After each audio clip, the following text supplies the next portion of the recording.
Good afternoon everybody and welcome to the stream. I hope you're all having a wonderful day. My name is Robert and I'm from the El Magnifico Games channel. And today we're going to continue with our usual poetry and riddles. Oh, thank you, Jenny. So last week we finished off on reading some poetry by Christopher Marlowe. And that's where we will pick up. Christopher Marlowe was, of course, this individual. An English playwright, poet and translator of the Elizabethan era. Marlowe is among the most famous of the Elizabethan playwrights. Based upon the many imitations of his play, Tamburlaine, modern scholars consider him to have been the foremost dramatist in London in the years just before his mysterious early death.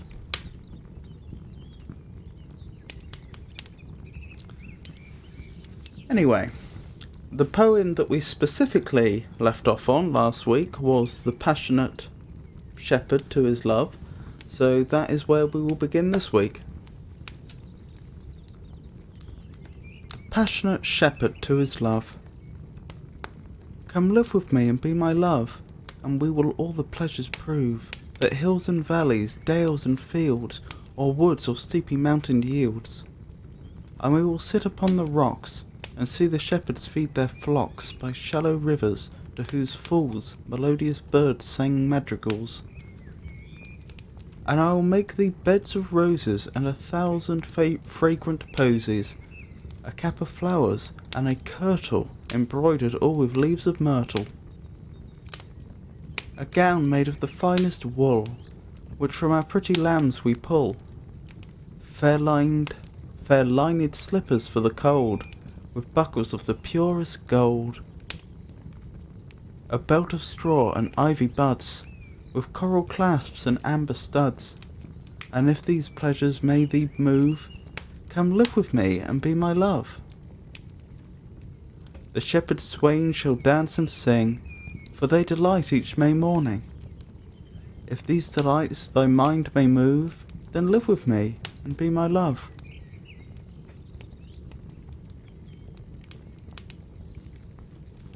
So we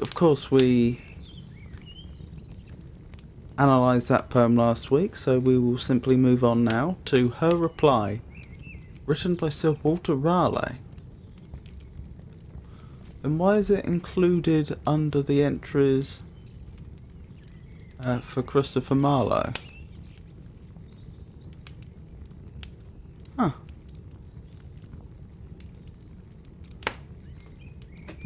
Fair enough. I just find it interesting that the anthologist here has changed their style for indicating who the author is. Up till now they've always had the author's name up top when the author changes as a sort of title in small caps. But here they seem to have changed the style. Never worry though. Now, we've read some of Walter Raleigh's works already, if I recall correctly.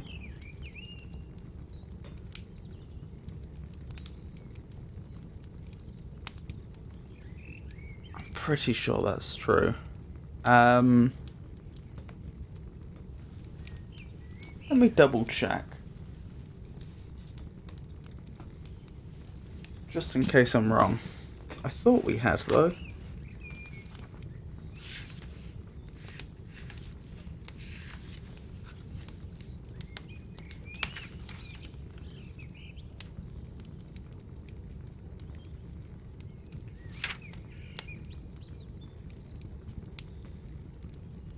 Yes, we had.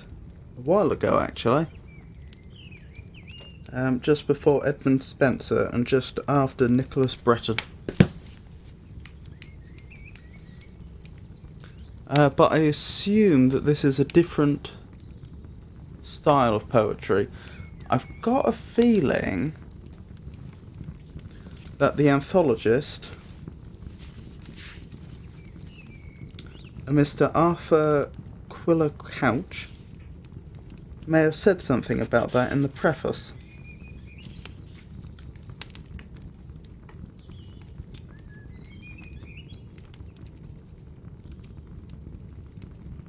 My scheme is simple.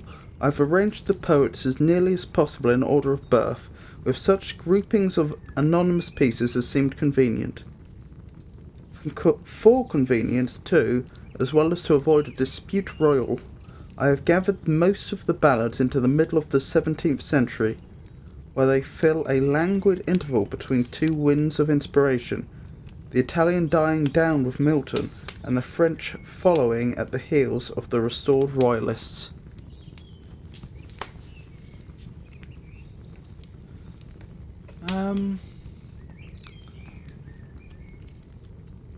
But I don't think...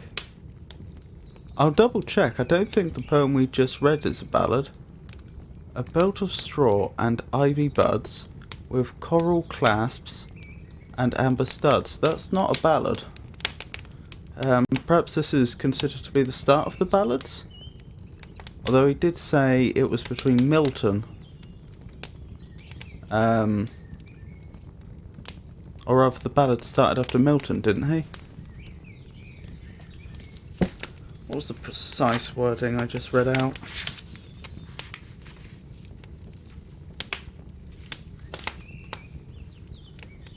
I have gathered most of the ballads into the middle of the 17th century, where they fill a languid interval between two winds of inspiration, the Italian dying down with Milton, and the French following at the heels of the restored royalists. Yes. Funny. I think we have read a few ballads up to this point.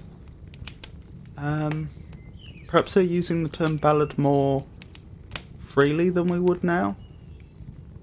Although, of course, this anthology was put together at the very end of Victorian times, and you'd have thought, if anything, they would have been more choosy about their language, not less so. Anyway, enough meta-analysis, let's just get into it. Sir Walter Raleigh was this gentleman, an English gentleman, writer, poet, soldier, courtier, spy and explorer, well known for popularising tobacco in England. What a upstanding fellow. And this is entitled Her Reply. If all the world and love were young, and truth in every shepherd's tongue, these pretty pleasures might me move, to live with thee and be thy love. But time drives flocks from field to fold, when rivers rage and rocks grow cold, and Philomel becometh dumb, the rest complains of cares to come. The flowers do fade, and wanton fields to wayward winter reckoning yields. A honeyed tongue, a heart of gall, is fancy's spring but sorrow's fall. Thy gowns, thy shoes, thy beds of roses, thy caps, thy kirtle, and thy posies, soon break, soon wither, soon forgotten, in folly ripe, in reason rotten. Thy belt of straw and ivy buds, thy coral clasps and amber studs, all these in me no means can move, to come to thee and be thy love.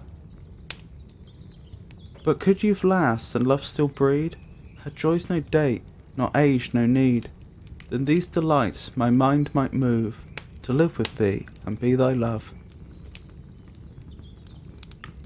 Oh, I see where they've put it here, because Sir Walter Raleigh seems to have actually written a reply poem. Christopher Marlowe wrote a poem, and then at some unknown date, I say unknown, we don't know, I'm not suggesting that the world at large doesn't know. At some unknown date, Sir Walter Raleigh wrote a poem in reply that, I like that. It's,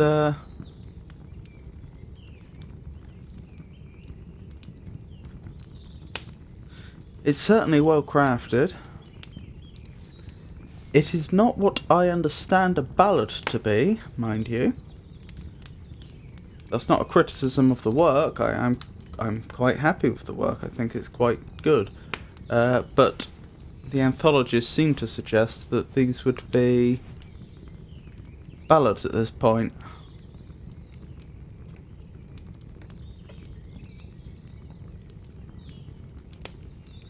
Oh, let me look up wanton again. I always seem to be looking up that word, don't I?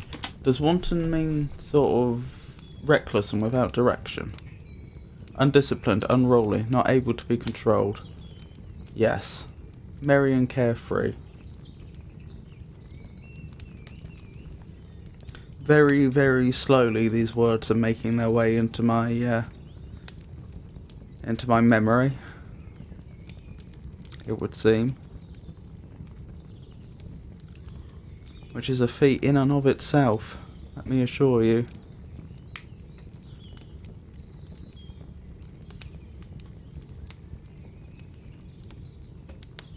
Wanton fields to wayward winter reckoning yield. What do they mean by wayward?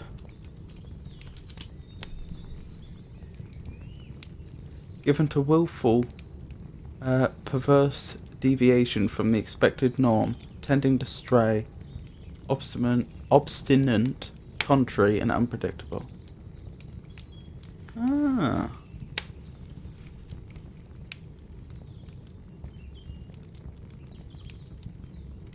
Interesting to describe winter as wayward.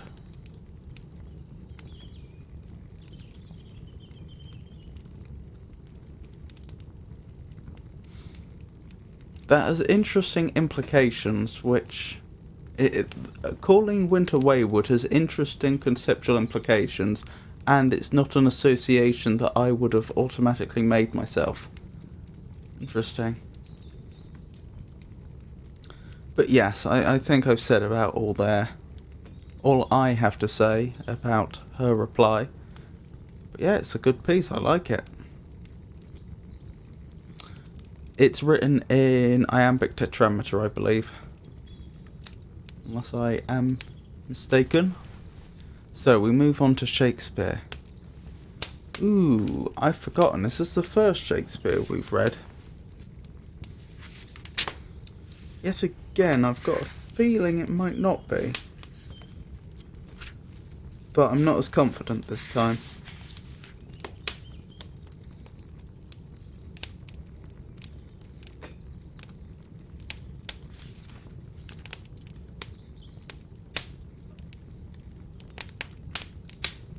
I think this might be the first Shakespeare we've read.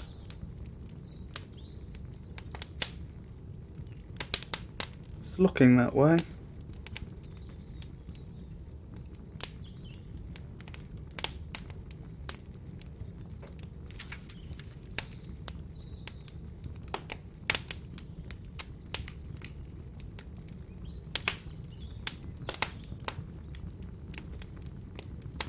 Yes, I don't see any Shakespeare before this point in the current book we're reading, the Oxford Book of English Verse. Let me just quickly double check. Did we read some Shakespeare in the previous book we were reading?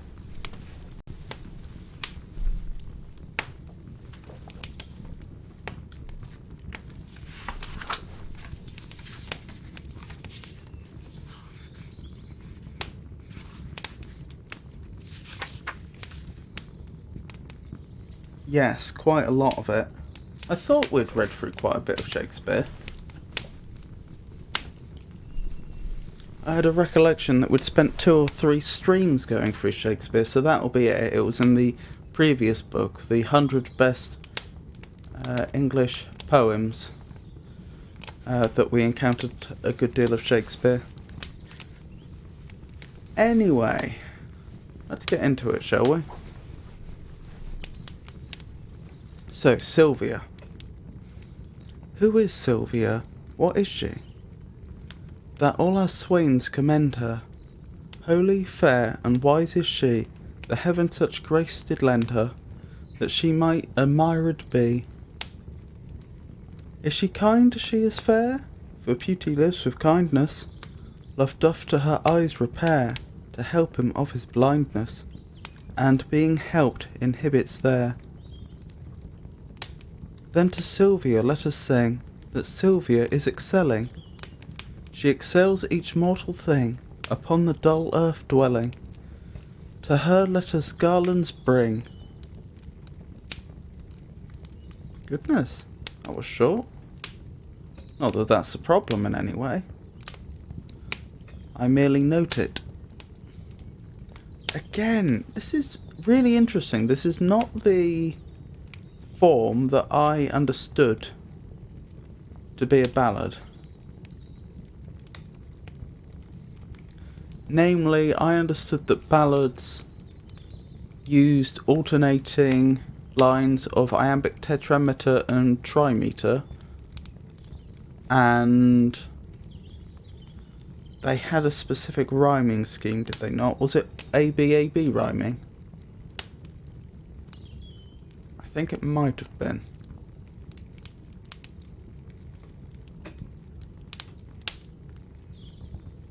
I'd have to double check to be sure, but anyway. So, we move on to The Blossom. On a day, alack the day, love, whose month is ever May, spied a blossom passing fair, playing in the wanton air. Through the velvet leaves the wind, all unseen, 'gan passage find, that the lover, sick to death, wished himself the heaven's breath. Ere, quoth he, thy cheeks may blow, ere would I might triumph so, but alack, my hand is sworn, ne'er to pluck thee from thy fawn. Vow alack for youth unmeet, youth so apt to pluck a sweet. Do not call it sin in me, that I am forsworn for thee, thou for whom e'en Jove would swear Juno but an Ethiop were, and deny himself for Jove, turning mortal for thy love. Goodness, this one will need a little more analysis, won't it? So let's go through it slowly. On a day, alack the day. So, that's our first thing to look at. What does alack mean? I know we've looked this up before, but I've forgotten. An expression of sorrow or mourning. Alack a day. Synonym of alack. Probably lack. Love, whose month is ever May.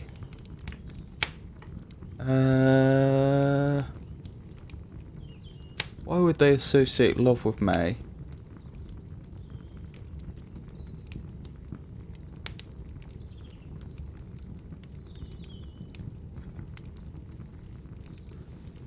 Because of... There was a link, wasn't there? Because there was the word a-maying, I think. Which I think was related to the romantic pursuits people would indulge on May Day. Oh, this is different. That's not what I was thinking at all.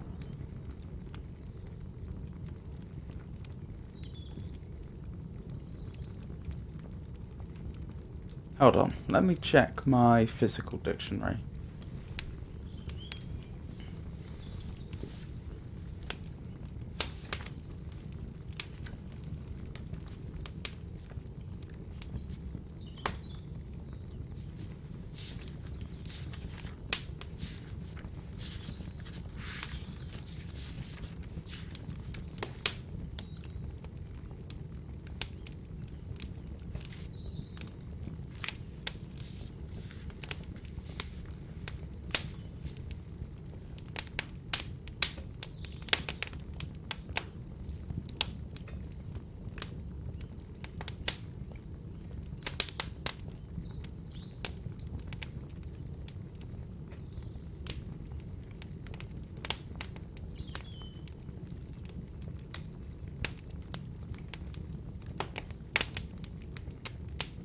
I can't see it there. Am I confused? Am I...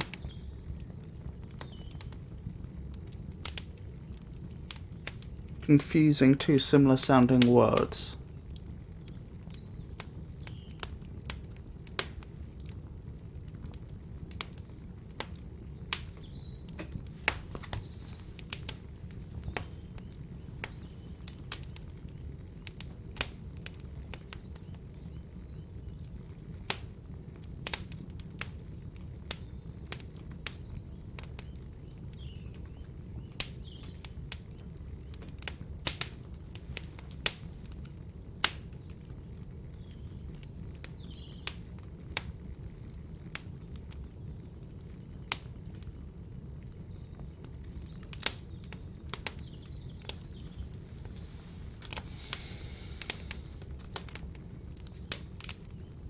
Apologies, this may take me a moment, but I'm certain there was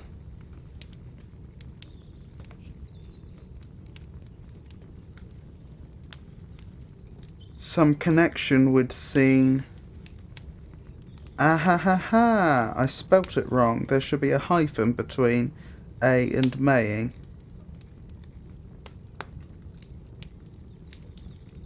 There's a explanation on here on Urban Dictionary.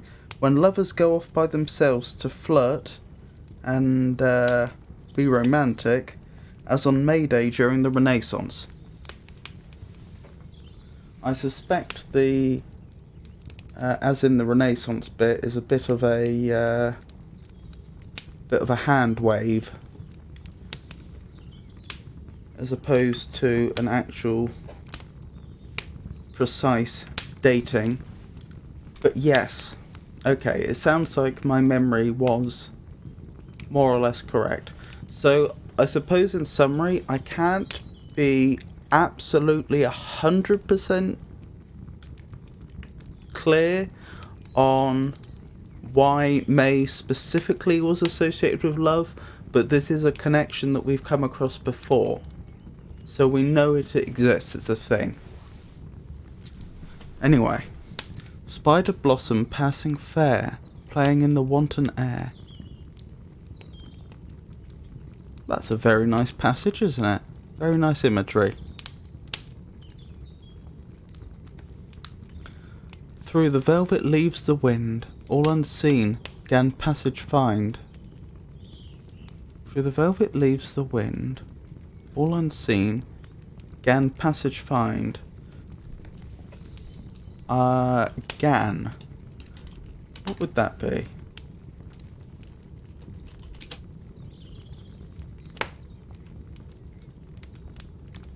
I don't know what GAN, or I can't think what GAN is a contraction of.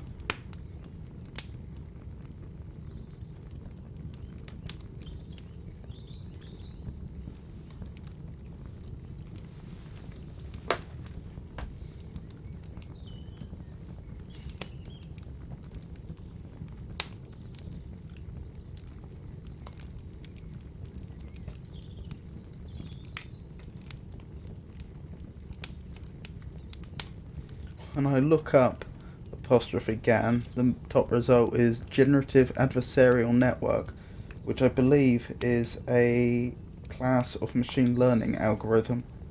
Certainly not what we're looking for.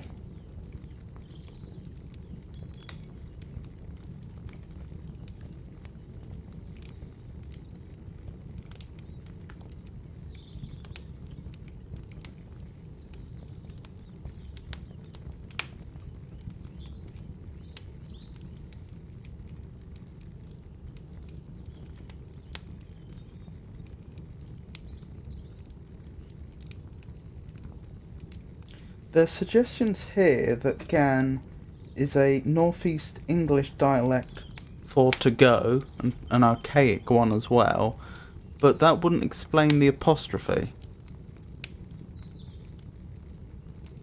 So I'm not convinced by that.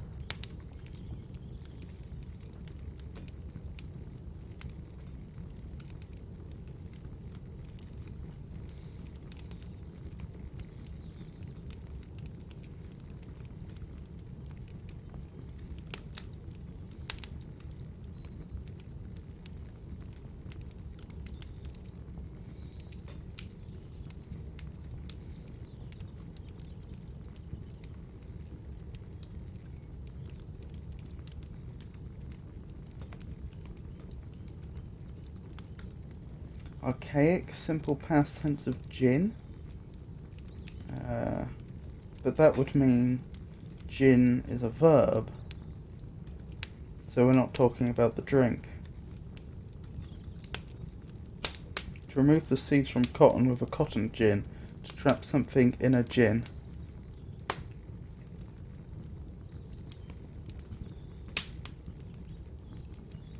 Huh. Didn't know that. Yeah, no such luck. I think for the sake of keeping things going, I'm just going to have to admit defeat on that one. I'm not sure what the apostrophe gan is. So, through the velvet leaves the wind, all unseen, gan passage find.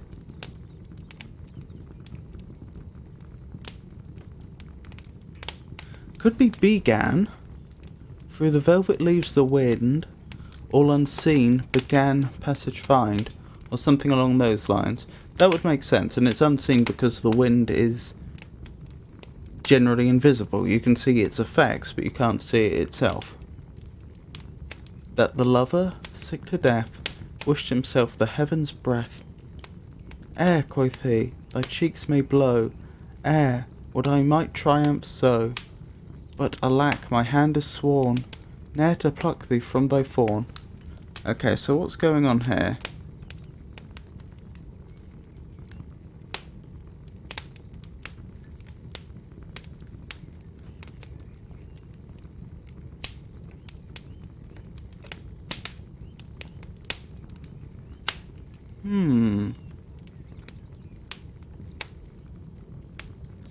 I must admit, I'm not entirely certain. At first it sounds like the lover, who is sick, presumably from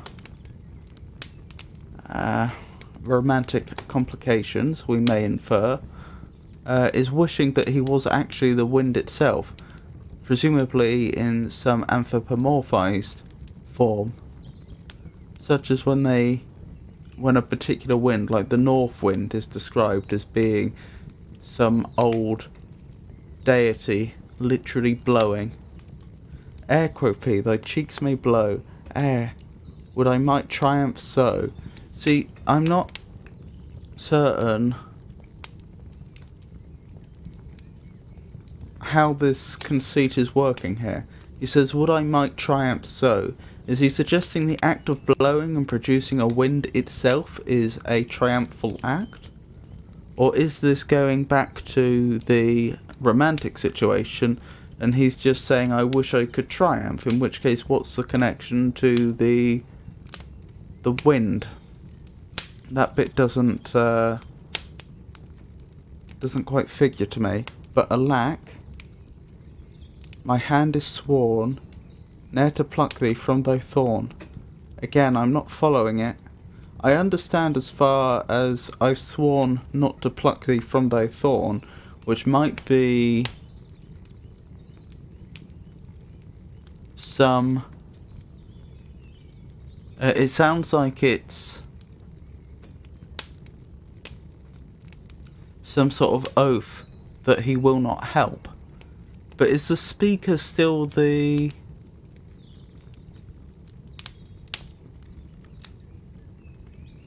Oh, hold on. When we were talking about the... When we were referring to the lover, it was in the second person. So is the speaker the wind itself personified? But alack, my hand is sworn, ne'er to pluck thee from thy thorn, which presumably would mean removing the lover from the painful situation. Vow alack for youth unmeet, youth so apt to pluck a sweet.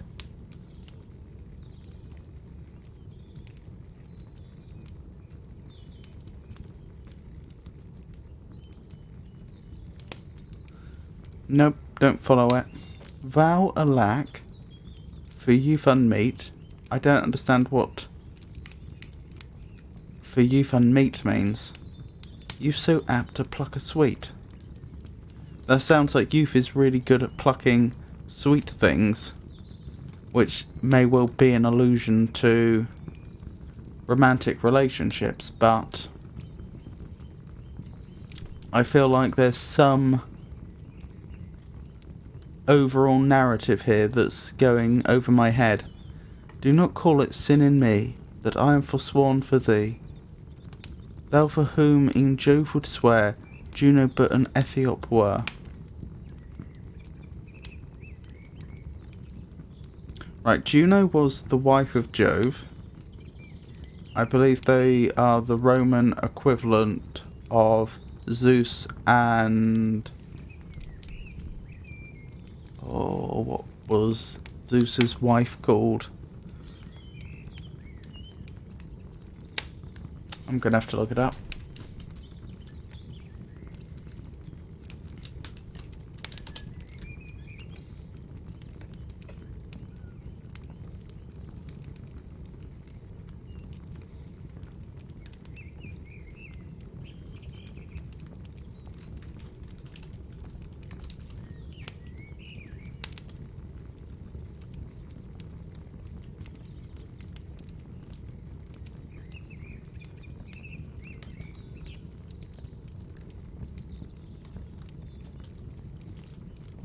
Huh.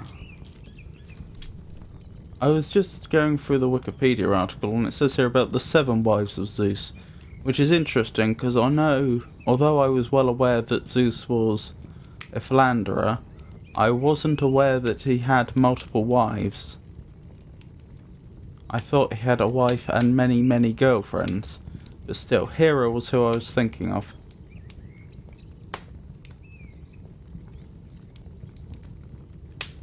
Anywho, so the line was, do not call it sin in me, or rather the relevant lines, do not call it sin in me that I am forsworn for thee. Thou for whom e'en Jove would swear, Juno but an Ethiop were. So what's an Ethiop? Let's start with Wiktionary, maybe, perhaps, since we are essentially looking for a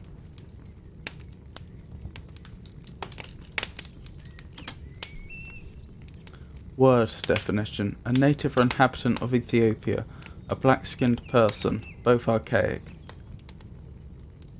Okay, I still don't follow the implication.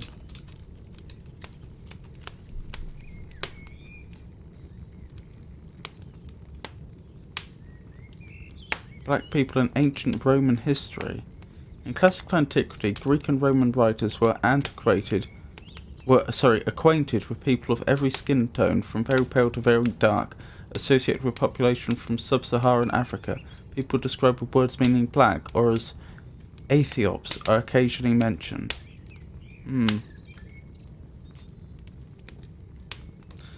I hate to say it, but without further context, there's only one way that particularly makes sense to me.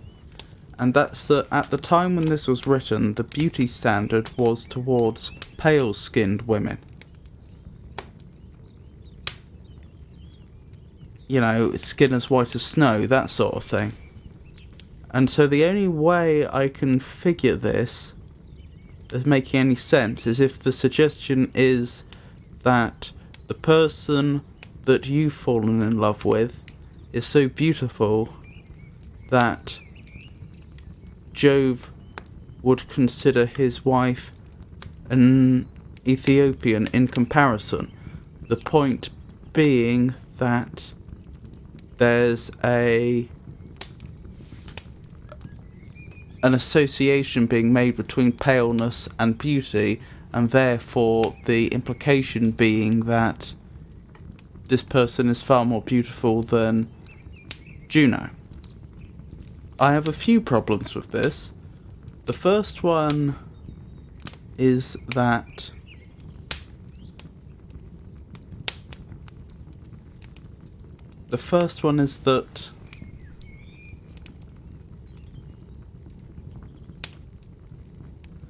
I'm not convinced throughout Greek mythology at least. Perhaps it's different in Roman mythology, but I'm not convinced in Greek mythology Zeus ever did consider his wife to necessarily be the most beautiful goddess. I mean, as I've alluded before, he was a persistent philanderer.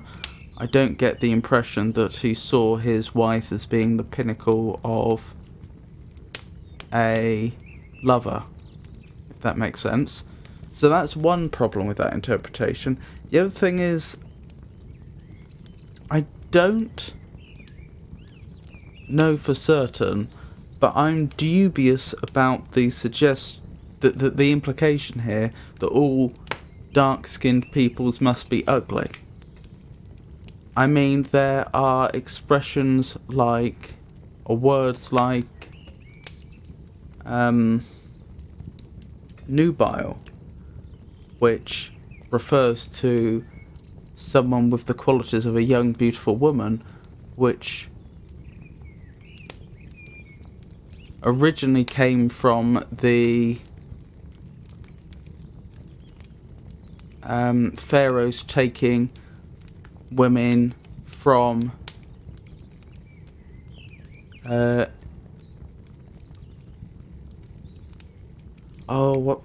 what's it called? Sorry, Numibia, I believe, because they were known to be so beautiful there. And that word made it into the English language perfectly fine. You would think that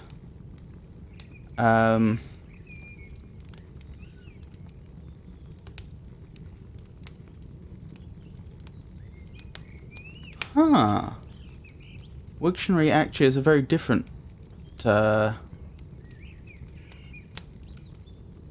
etymology for it. Different to the one that I was familiar with. Anyway, I suppose the point that I'm trying to get at is I don't think people fought like that back then, although I would concede to evidence were it presented. So, I must say that is what it looks like it's saying, but I have had to make a few, I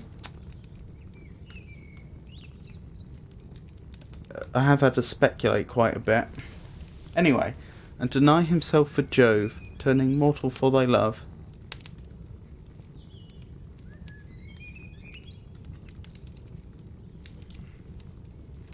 So I think overall the poem seems to be about seeing a blossom fluttering in the wind, which is a beautiful thought, and then a love-sick individual appealing to the wind for assistance, and then the wind saying, "I'm sorry, I can't help you, I've sworn an oath."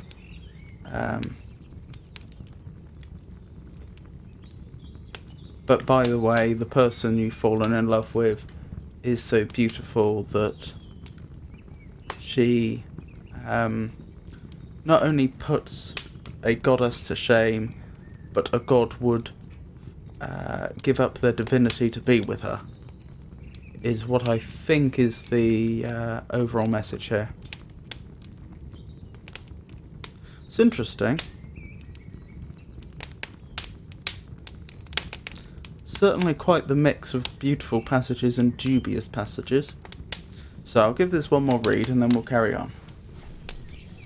On a day, alack the day, love whose month is ever May, spider blossom passing fair, playing in the wanton air, through the velvet leaves the wind, all unseen, gan passage find, that the lover, sick to death, wished himself the heaven's breath. Ere, quoth he, thy cheeks may blow, ere would I might triumph so, but alack, my hand is sworn, ne'er to pluck thee from thy thorn. Vow, alack, for youth unmeet, youth so apt to pluck a sweet. Do not call it sin in me, that I am forsworn for thee, thou for whom e'en Jove would swear, Juno but an Ethiop were, and deny himself for Jove, turning mortal for thy love.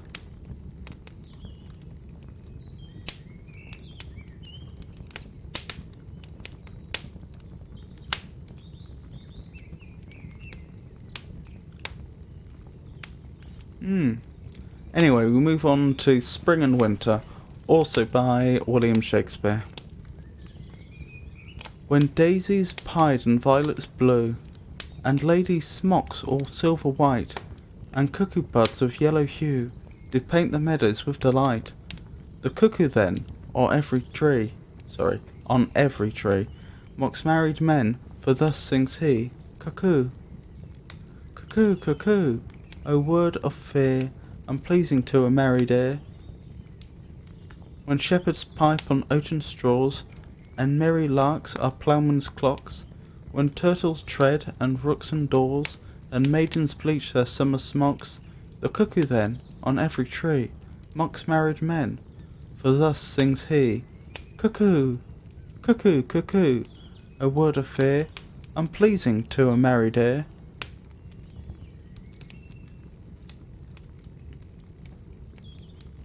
Interesting. I'm not sure I follow why it is that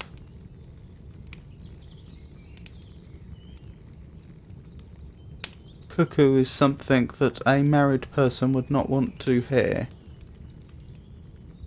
Incidentally, what does pied mean? I think yet again that this may be a word we've looked at before. Having two or more colours, especially black and white. Oh. From pie, magpie. Ah.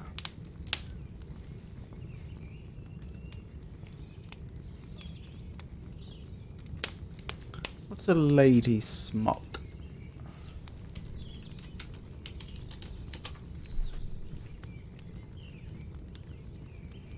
The cuckoo flower. Cardamine pratensis. Interesting. Cuckoo flower. The cuckoo flower, lady smocks, mayflower, or milkmaids, is a flowering plant in the family Brassicaceae, which I'm probably mispronouncing. It is a perennial herb native through most of Europe and Western Asia. The specific name, pratensis, is Latin for meadow. Its common name, cuckoo flower, derives from the formation of the plant's flowers at around the same time as the arrival each spring of the first cuckoos in the British Isles. An alternative 16th century dated tale refers to cuckoo spit, which the plant is sometimes covered in, due to a bug called the froghopper and not the cuckoo. In folklore it is said to be sacred to the fairies, and so was unlucky if brought indoors. It was not included in May Day garlands for some reason. Or for the same reason.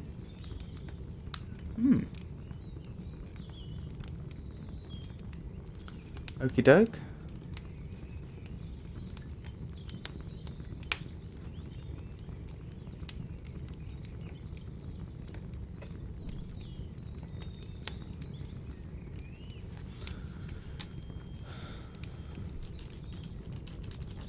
So that is more just an astute observation about the flowers that... Well, I say astute observation as to the flowers that arrive at the same time as the cuckoo, but it's in the name, so... Well, it's not in the name lady smocks, is it? Why does it say, and lady smocks all silver white, and cuckoo buds of yellow hue? Does the plant change colour? Or are these two different plants, which would then raise the obvious question, what's a cuckoo bud? If not the bud of a cuckoo flower.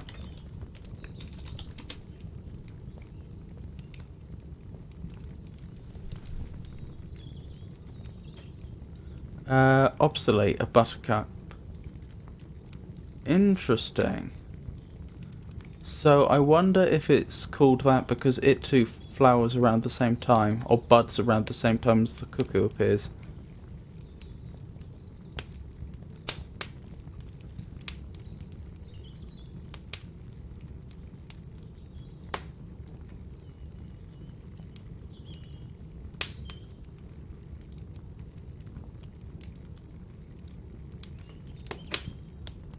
I don't see any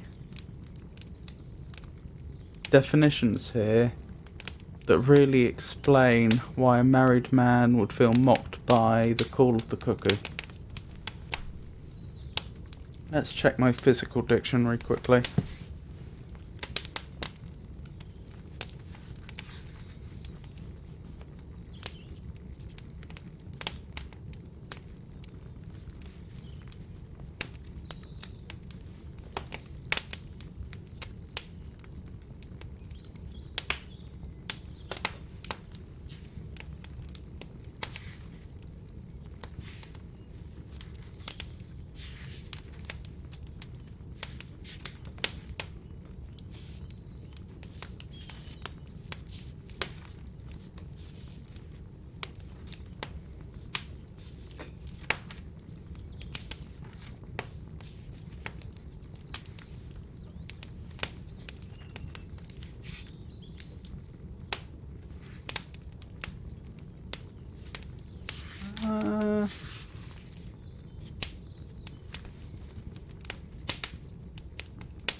Cuckoo.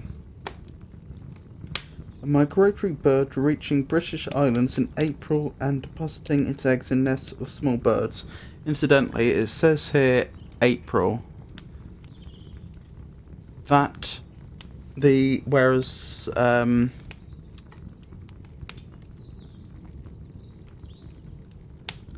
actually I was going to draw a link here to the month of May, which is associated with romance, but it doesn't actually say May in this particular poem, does it?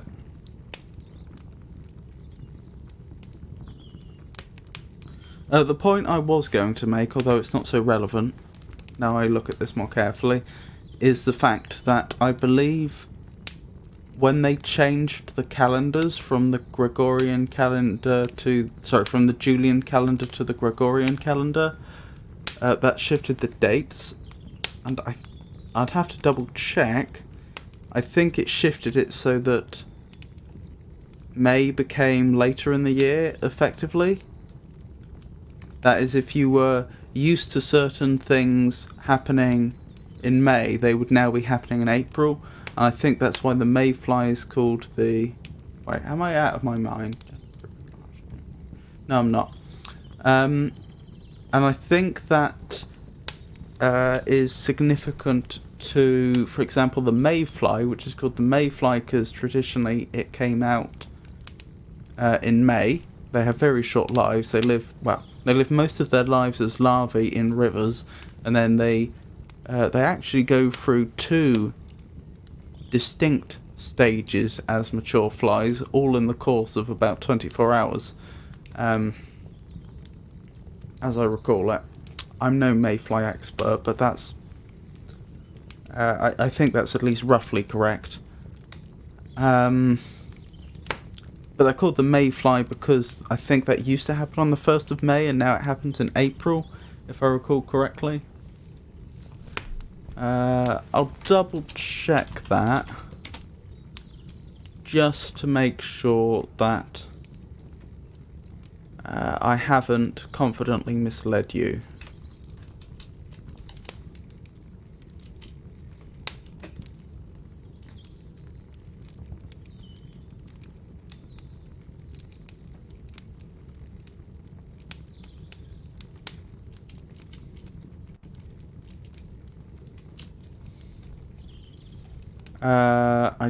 On the Wikipedia page for mayfly, I see no reference to that, although I did go through it rather quickly.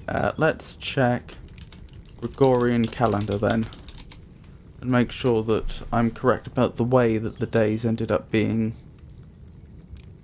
swapped. So let's see. If dates effectively shifted later in the year, that would mean they had to put... Hold on, that's the wrong way round, isn't it? that would have meant they'd had to have set the date back.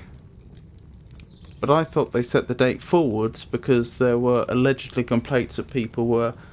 I'm not sure this is actually true, but there is a rumour that... there is a myth that people complained about losing days of their life. The story about the mayfly I do know is in essence correct, that it ended up shifting the month when they arrive. But that would have meant they'd have been shifted from May to June.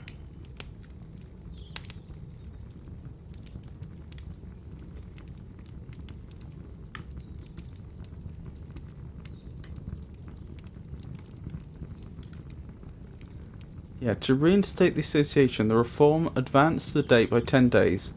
Thursday, the 4th of October, 1582, was followed by Friday, the 15th of October, 1582. So that would have...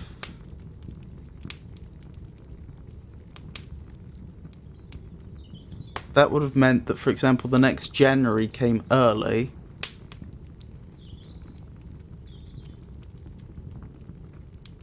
So you'd have had to have waited till... no, it would have come early, so things would have been happening sooner than expected.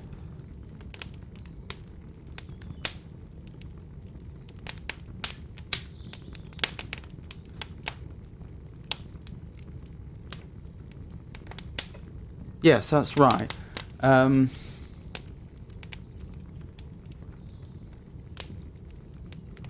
So things would have been happening sooner than expected, because for any given date that would have been in the future, it would have happened 10 days sooner than it would have otherwise done, which means that if the mayfly had been coming out in May, it was now coming out in April. Okay. So sorry about this long tangent. But all of this is to say that I can't help but wonder if these references to these flowers and the cuckoo are actually would have been at the time associated with May as well, which is apparently the month of love. But still no word on why cuckoo would be an unfortunate word for a married man to hear. Migratory bird reaching British Islands in April and depositing its eggs in nests of small birds. That's true. It is a parasitic species. Apparently it can mean simpleton. I didn't know that. But that doesn't figure with it being specifically married men that don't like to hear it. Whereas an unmarried man presumably wouldn't care. A cuckoo clock, we know what that is. Cuckoo flower, we've read what that is. Also known as lady smock.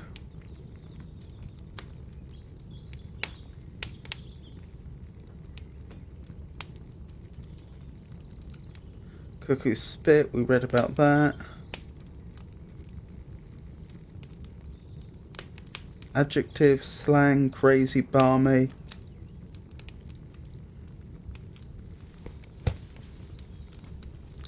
Nope, I can't explain it. Interesting association with the months of the year, but I can't explain what's wrong with the word cuckoo. My only thought is that maybe, and this is a stretch, maybe it's because cuckoo sounds a bit like cuckold. That's it. That's all I can think. I'll double check quickly that cuckold shares no etymology with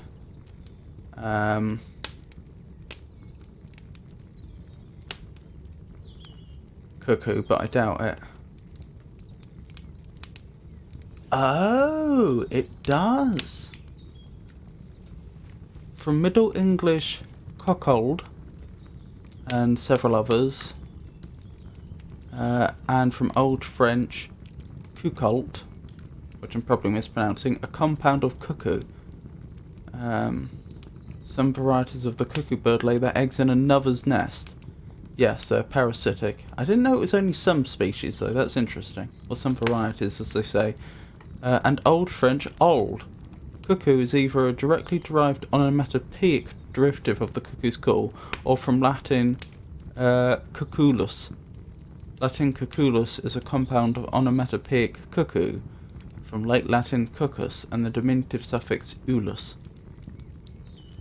Old French old is from Frankish wold. Similar suffixes are used in some personal names within other Germanic languages as well. Confer English Harold, for instance. A suffixal use of Frankish wold, wielder, ruler, leader, from Proto-Germanic walders. Compare German Gewalt from the related Waltsk. I know I'm mispronouncing this wildly at this point.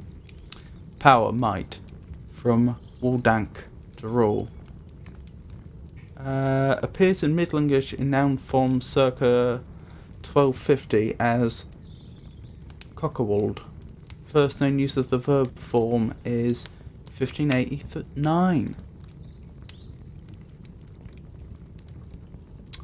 Oh, okay. Yeah, that makes sense. Okay. So I was trying to think how they got from the cuckoo bird to philandry, but I suppose they're taking the idea of leaving your eggs in another's nest in a metaphorical sense, if you will. And that's where we get cuckold, and that is probably what this poem is on about, I would suggest.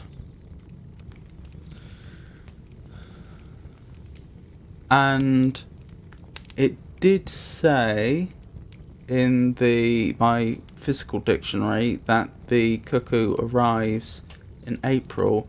I wonder if it was arriving in May, which, as we previously read, is a month associated with love. So this would all tie together if that were the case. Let's give it one more reading, then move on. When daisies pied and violets blue, and lady smocks all silver white, and cuckoo buds of yellow hue, do paint the meadows with delight. The cuckoo then, on every tree, mocks married men, for thus sings he, cuckoo, cuckoo, cuckoo, a word of fear, unpleasing to a married ear. When shepherds pipe on oaten straws, and merry larks are ploughmen's clocks, when turtles tread, and rooks and daws, and maidens bleach their summer smocks, the cuckoo then, on every tree, mocks married men, for thus sings he, cuckoo, cuckoo, cuckoo, a word of fear, unpleasing to a married ear. I just want to check what a smock is. I'm fairly certain it's an item of clothing. I'm just not sure what. A type of undergarment worn by women. A shift or slip. A blouse, a smock, frock, sorry. A smock, frock. A loose garment worn as protection by a painter, etc. So it can actually be several things. I think it's probably the undergarment I'd heard of before, although I wasn't 100% sure what it was. But apparently it can also be a type of blouse. What does my physical dictionary say?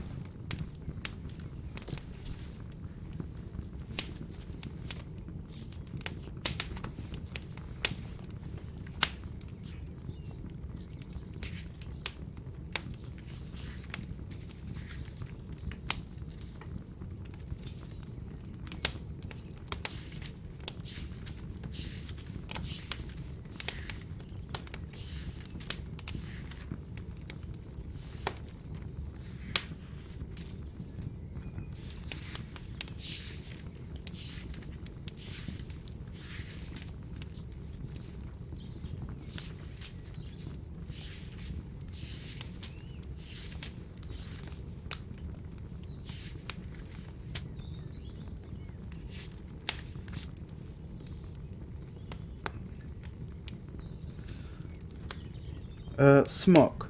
Chemise. Sorry, chemise. Archaic. Okay, that makes sense. Or a smock frock. Field labourer's outer linen garment of shirt-like shape and with upper part closely gathered.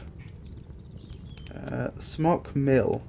Windmill of which the cap only and not the body revolves. Adorn with smock. Adorn with smocking. That seems to be a transitive verb. Smocking, honeycomb, ornamentation on garment of which the basis is close gathers as on smock frock.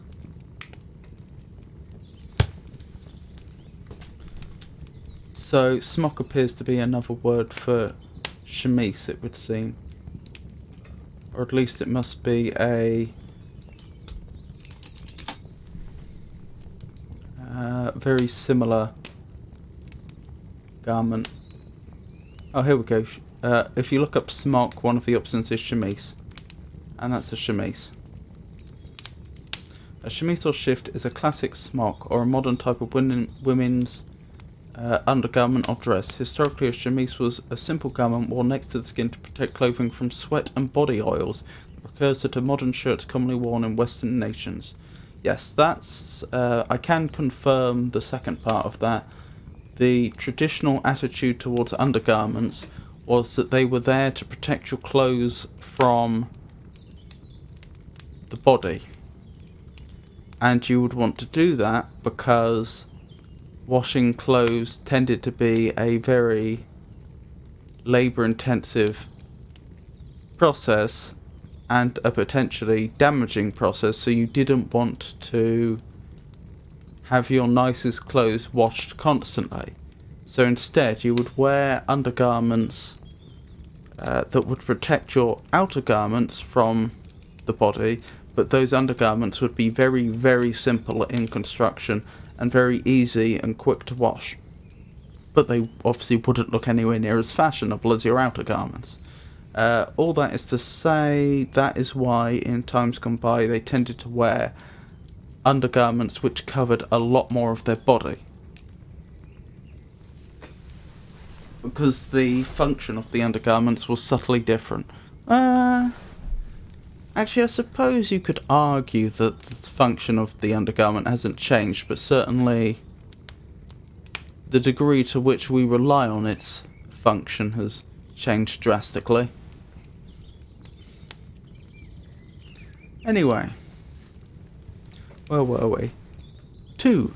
I assume this is the second part of Spring and Winter,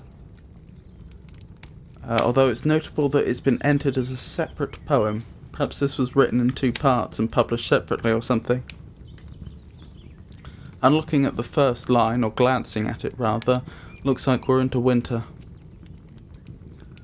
When icicles hang by the wall, and Dick the shepherd blows his nail, and Tom bears logs into the hall, and milk comes from frozen home in pail, when blood is nipped and ways be foul, then nightly sings the staring owl, to wit, to who?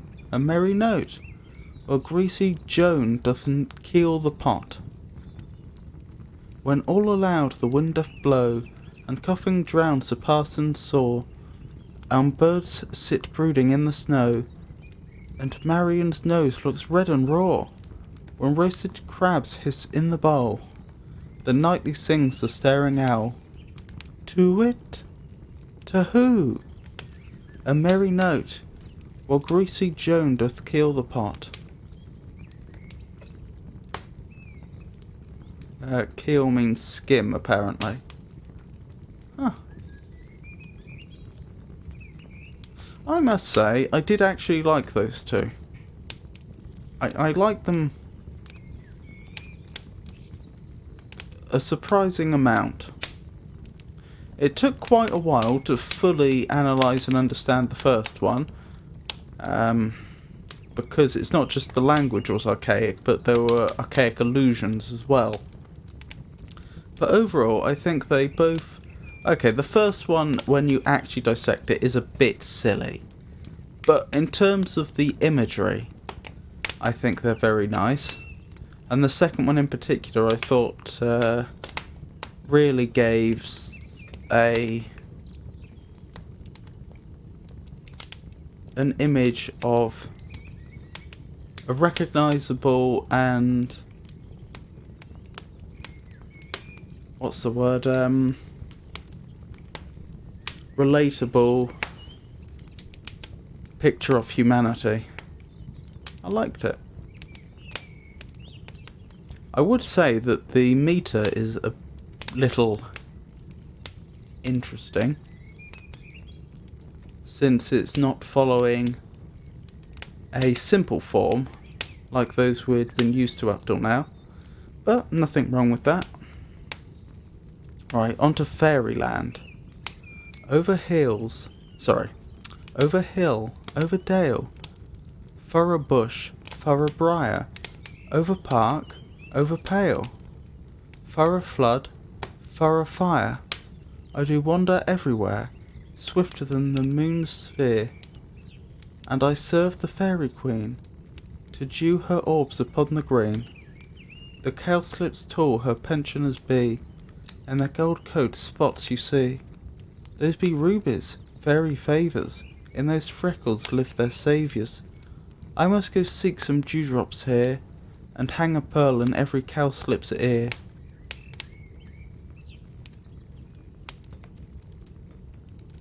What beautiful imagery.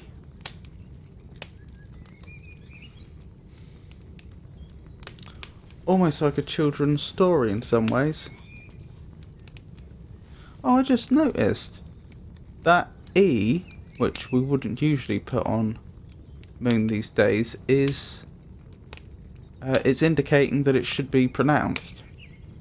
Because I think that's a conclusion we came to with poetry we'd read up to this point, that when they bother to accent a syllable, they're not suggesting that it should be stressed, they're suggesting that it should be pronounced when we wouldn't usually. Or a vowel in particular.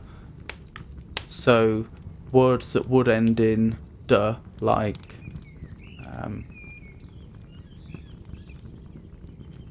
love, would, if the E had an accent on it, would become loved. That's a conclusion that we'd come to in terms of making the scansion work. That it seemed that's the only interpretation that worked. That it means pronounce this vowel, but it may or may not be stressed depending upon where it falls on the line. So that would suggest it should be swifter than the moon's sphere, which seems odd.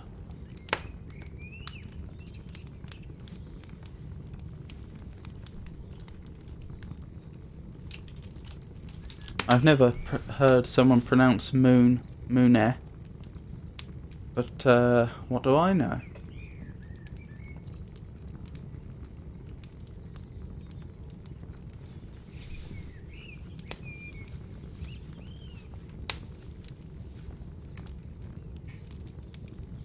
Yes, Wiktionary confirms that it's an obsolete spelling of moon, which I think we already knew, but it doesn't give pronunciation information.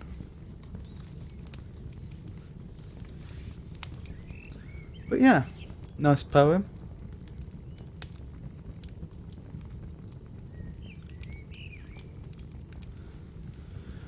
Odd meter though, very odd meter. Over hill, over dale.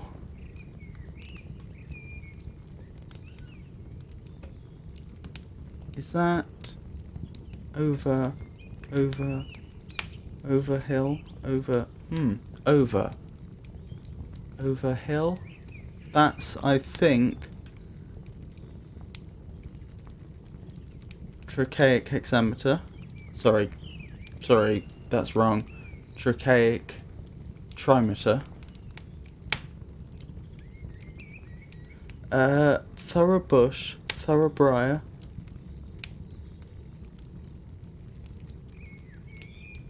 That's 7 syllables, which is weird.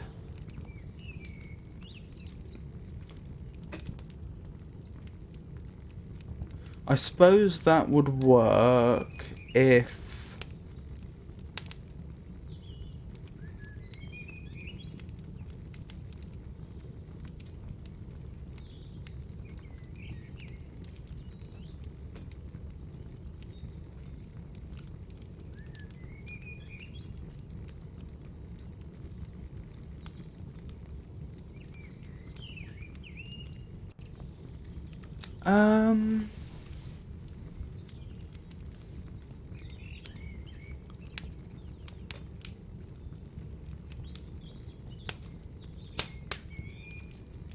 Oh wait, Dale is 2 syllables, so they're both 7. Sorry, that took me a while. That was confusing me. So what do we have? We have over... Yeah, it is over, isn't it? It's not over. Of course not. It's over hill. Hold on. Over hill. Over Dale. Because hill's 1 syllable, no matter how you cut it, the second over has to be pronounced differently to the first. Okay, are there any alternatives? What if it was a trochaic substitution on the first line? In which case you'd get over hill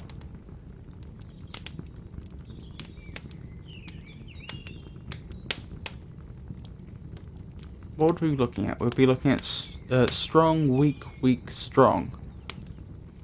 Over hill, over dale.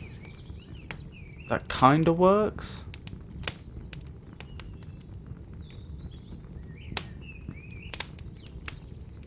Except dale must be pronounced strong, weak. You wouldn't stress the ale on the end, would you? That would be ridiculous. It's not Dale, it's Dale.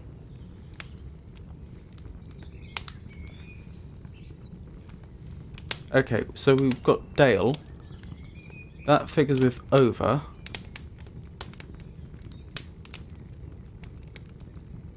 Over. Hill. Over. Dale. Yeah, this doesn't scan, I don't think. Or I can't think of a way to make it scan properly.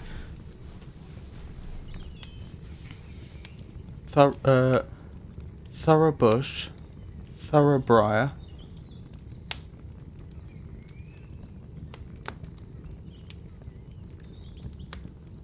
admittedly this does have the same structure of 3 syllables followed by 4,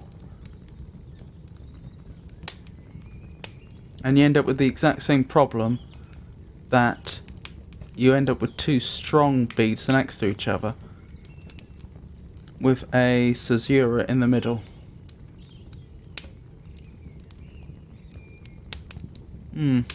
Over park, over pale.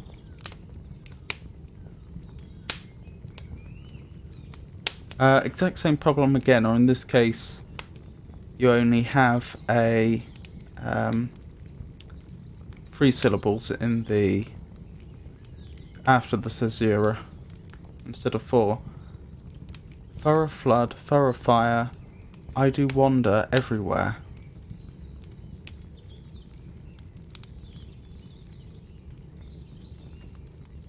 Again, 7. Swifter than the moon's sphere. Sorry, swifter than the moon's sphere. 7. And I serve the fairy queen. 7. To dew her orbs upon the green, to dew her orbs upon the green. Now we're up to 8. The cow slips tall, her pensioners be. Goodness, the cow slips tall, her pensioners be. That's 9. In their gold coats spots you see. So that's 7. Those be rubies, fairy favours, 8. Anyway, long story short, I do not know what's going on with the scansion in this one. I can't follow it. It seems all over the place. Let's keep going. Oh, second part to the same one.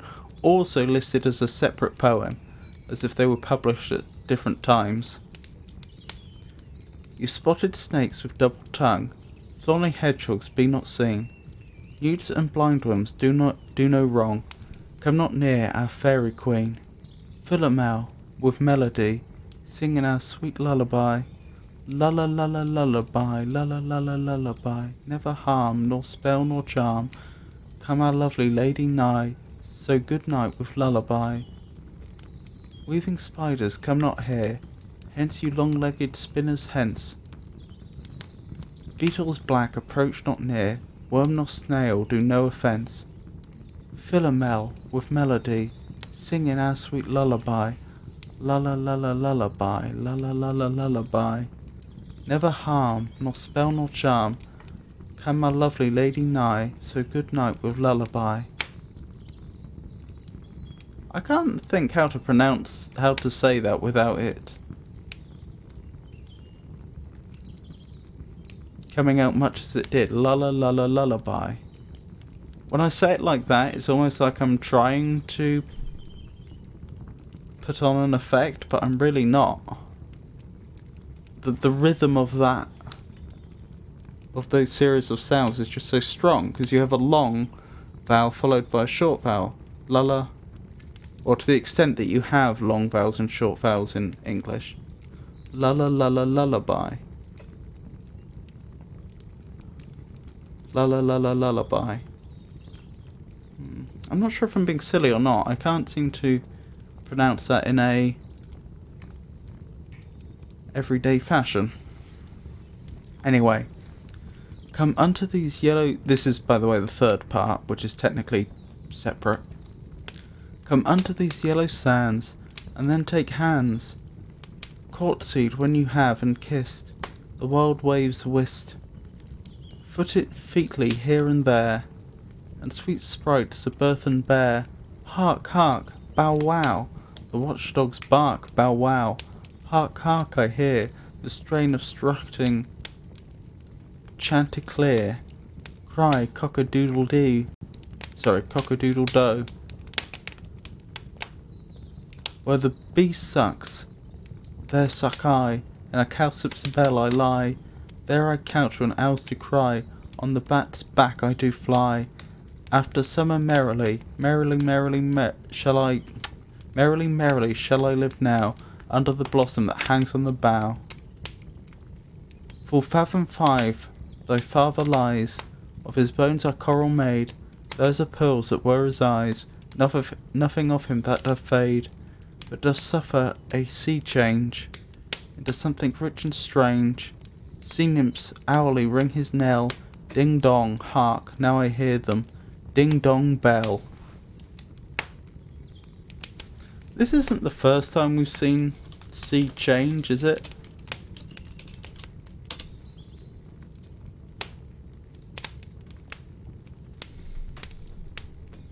I'm not sure if we bothered to look it up before though. From Act 1, Scene 2 of The Tempest by English playwright William Shakespeare, spelling modernised. Full fathom 5, thy father lies, of his bones are coral made, those are pearls that were his eyes, nothing of him that doth fade, but doth suffer a sea change into something rich and strange. The passage refers to how a drowned person's body lying in the seabed is transformed by the sea.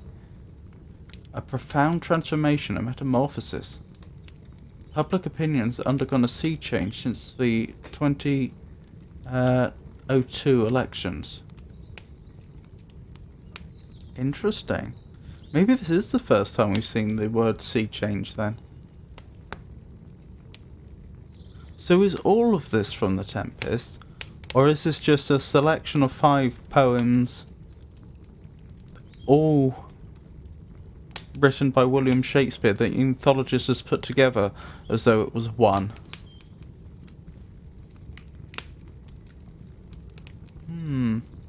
I mean, we don't see a consistent form, do we?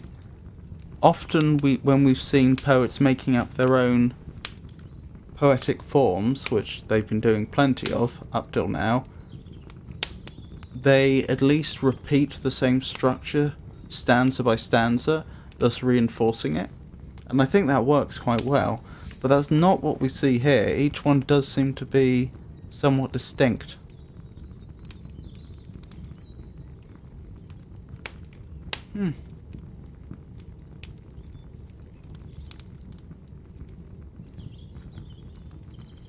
Now there are a few words I wanted to look up. Chanticleer. That sounds like it should come from French and it should have something to do with singing. But we'll see. A domestic rooster or cock, especially in fables and fairy tales.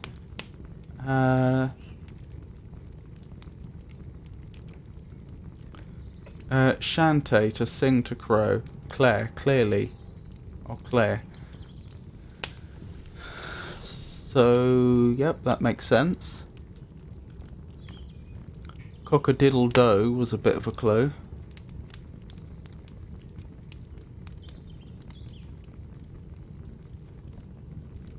Whist. That was it. I'm familiar with Whist, the card game, but this appears to be a verb.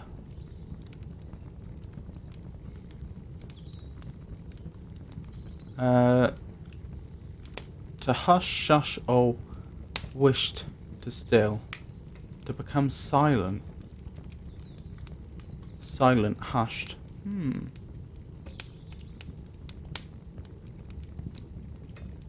The wild waves whist. Interesting. Very interesting imagery. The wild waves go silent. Alteration of whisk, perhaps so called from the notion of whisking up cards after each trick, altered perhaps on the assumption that the word was an interjection involving silence by influence of whist. Silence.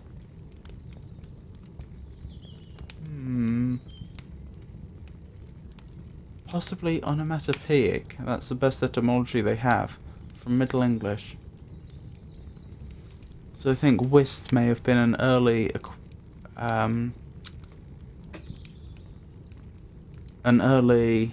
equivalent of shh.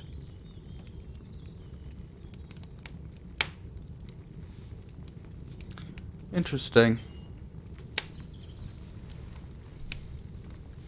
I think I'll reread this from the top. Fairyland by William Shakespeare.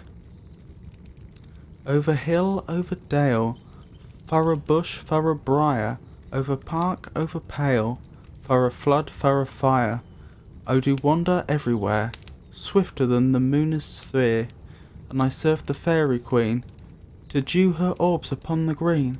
The cowslips tall her pensioners be, in the gold coat spots you see, those be rubies, fairy favours, in those freckles live their saviours.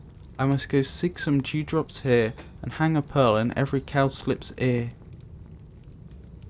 You spotted snakes with double tongue, thorny hedgehogs, be not seen, newts and blindworms, do no wrong, come not near our fairy queen.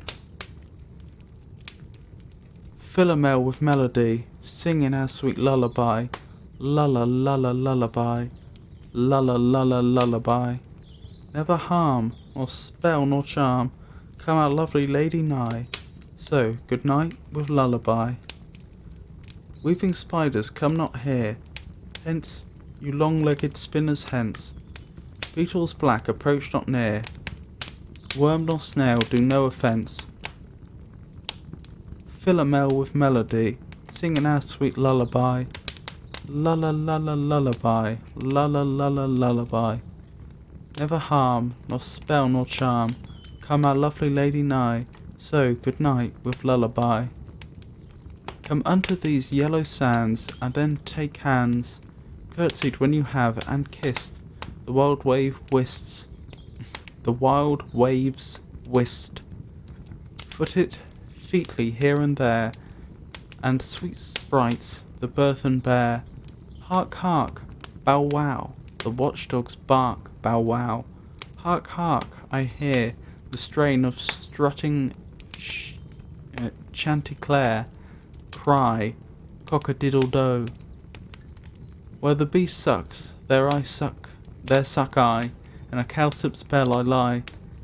There I couch when owls do cry, on the bat's back I do fly, after summer merrily.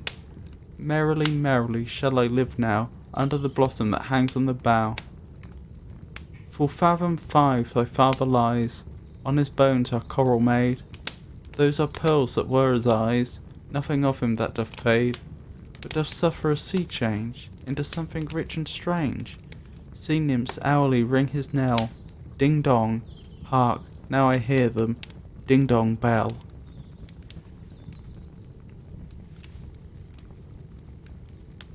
It's notable that this is written with clear rhyming. The rhyming doesn't follow a consistent structure either. It's not just a scansion. So lies and eyes, made and fade, then sea change and strange. So we've got A B A B C D. Sorry, A B A B C C. But if we go up here, we have I lie, cry, fly. Merrily, now bow. So we've got A A B B C D D. So again, I don't know if these were taken from the same place or not, but if they weren't taken from the same place, if they were taken from the same place, then even the rhyming is a bit all over the place. I mean, I should be clear.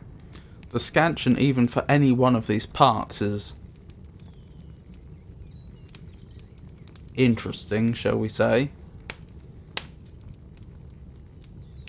Just taken on its own, but when we start comparing the parts, we see even less semblance of structure, both at the scansion level and at the rhyming level, which is interesting. The point I was going to make about the rhyming is I had thought, or at least I'd had a vague recollection of reading, that Shakespeare's plays were written in blank verse. Well, if this was from one of his plays, as it appears it was from The Tempest, then I would note that it's not in blank verse at all. There is rhyming. Still, I think we've done those ones to death. I can't think of much else to add. If there's anything you would like to add or discuss that I haven't mentioned, please leave a comment in chat and we will do so. But for now, I will move on. On to Love, also by William Shakespeare. Tell me where is fancy bred, or in the heart or in the head? How begot, how nourished? Reply, reply, it is engendered in the eyes, with gazing fed, and fancy dies in the cradle where it lies. Let us all ring fancy's knell. I'll begin it, ding dong, bell. Ding dong bell. That says all there, as if all people in the room are going to say it, unless all is an abbreviation for something that I'm not familiar with.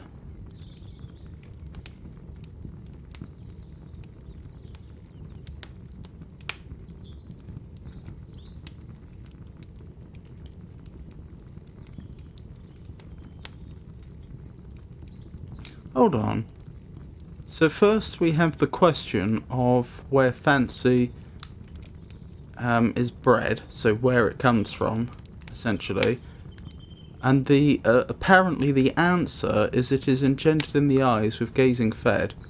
And it says, and fancy dies in the cradle where it lies. So are they suggesting that having a child is the death of one's romantic feelings? I mean, I'm sure there are many people that might agree with them, but it seems quite a cynical perspective on love, doesn't it?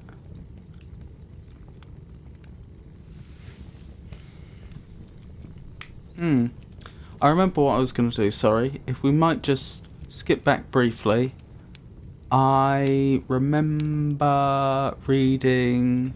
Where was it?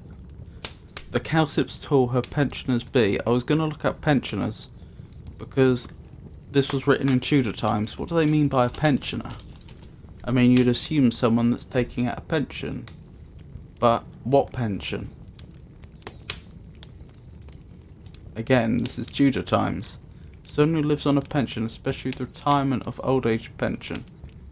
Someone who is at the age at which one typically receives a pension, an elderly person. A student who is not dependent on any foundation for support, but pays all university charges, at Oxford called a commoner. Yeah, none of those quite figure, do they?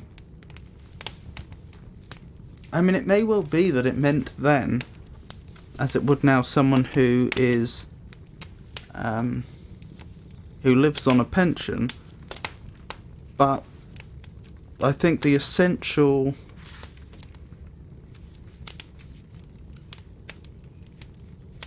I think the crux of the matter is,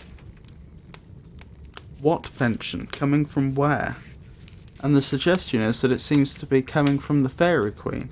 So was a pension granted by royalty at this point? Does it mean they're in direct service to a royal family? Is that what's being implied, or something else?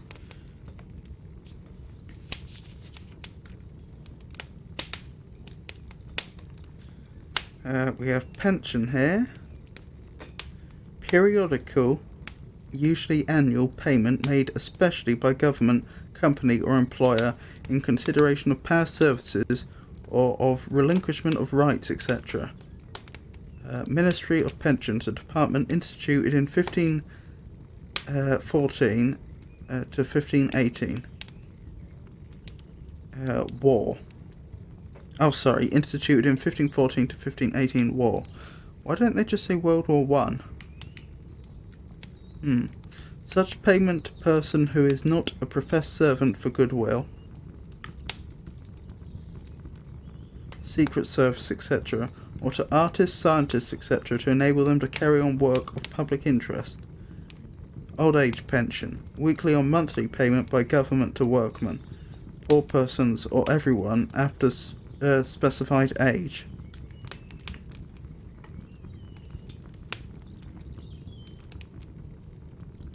Then some other definitions that really wouldn't seem to make sense.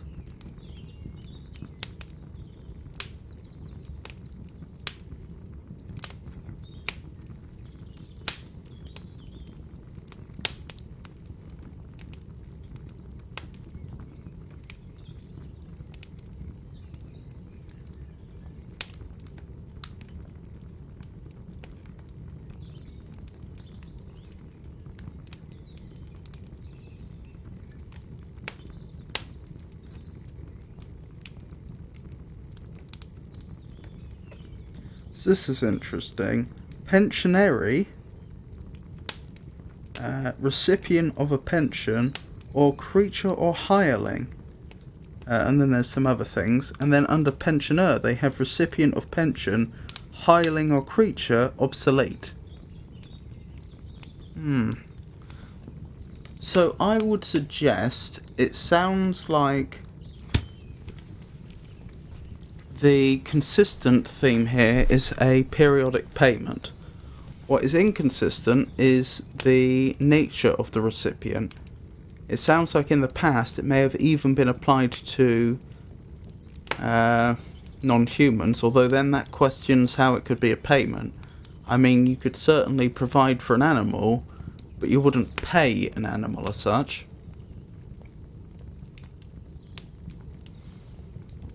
But if I had to guess, it sounds like pensioners may have been people who were paid by the Crown an annual salary in return for past services, possibly to the Crown itself or possibly for the public good. But that is guesswork on my part. I could be well off.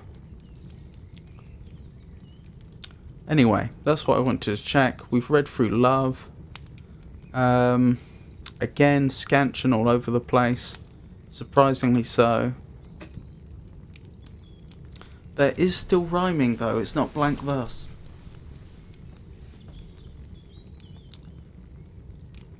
So now we move on to Sweet and 20, Sweet and 20, also by William Shakespeare. O mistress mine, where are you roaming? O stay in here, your true love's coming, that can sing both high and low. Trip no further, pretty sweeting, journey's end in lovers' meeting, every wise man's son doth know. What is love? 'Tis not hereafter, present mirth have present laughter. What's to come is still unsure, in delay there lies no plenty.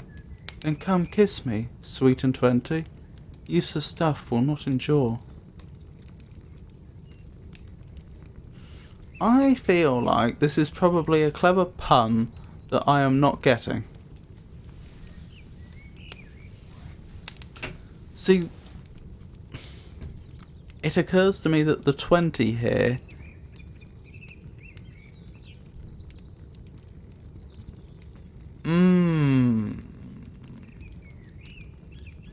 here's a theory. A way that, a slightly archaic way that numbers might be pronounced might be to have a small number followed by and a larger number. So 1 and 20, 21, 2 and 20, 22, and so on. Although I would say that that particular parlance was associated with money most commonly, particularly pounds, shillings and pence.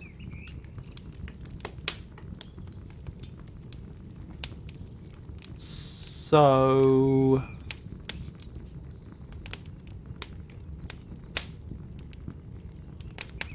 I'm trying to remember, was that the order that it would have been specified in? So if someone said 1 and 20, what would they mean?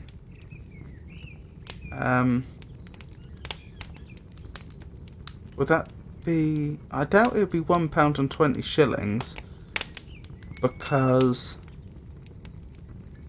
that would be over £2. Could be 1 shilling 20 pence, but that's...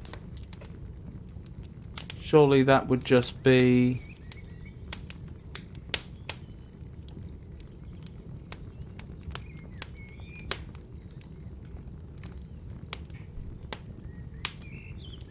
Wait, I've confused myself.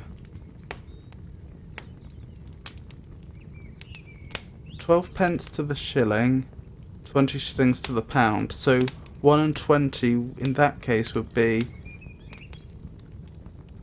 £2 if one was a pound. Yeah, let me look this up.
Okay, 1 and 6 would be 18.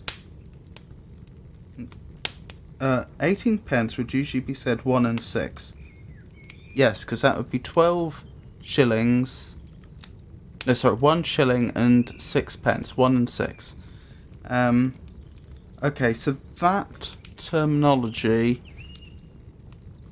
would be separating the shillings from the pence.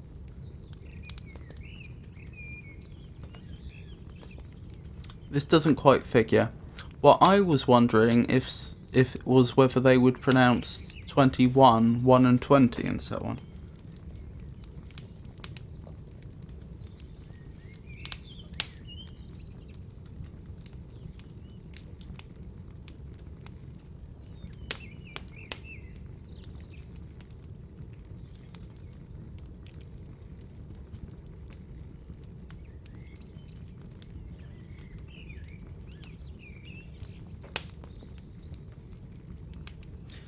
So I found this. When I was 1 and 20 is the first line of the untitled poem 13 from A. Houseman's A Shropshire Lad, 1896.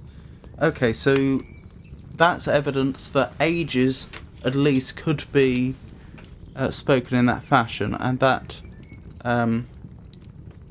could be expressed in that fashion, and that strongly suggests that numbers would as well. The only thing I find surprising about that is that if that was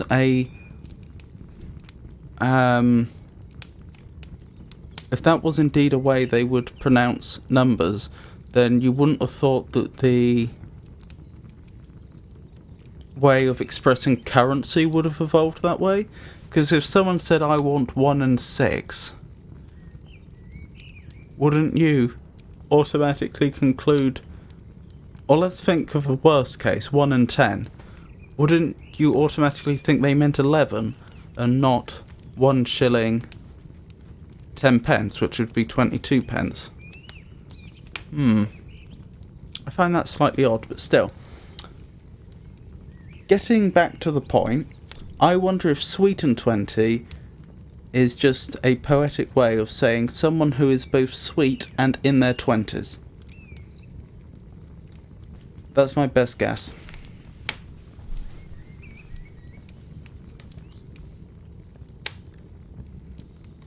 Yet again, scansion seems to be all over the place.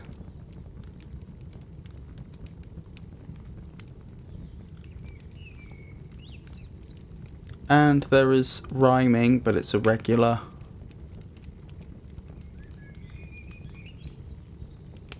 It's not that irregular, actually. AA, CDDC,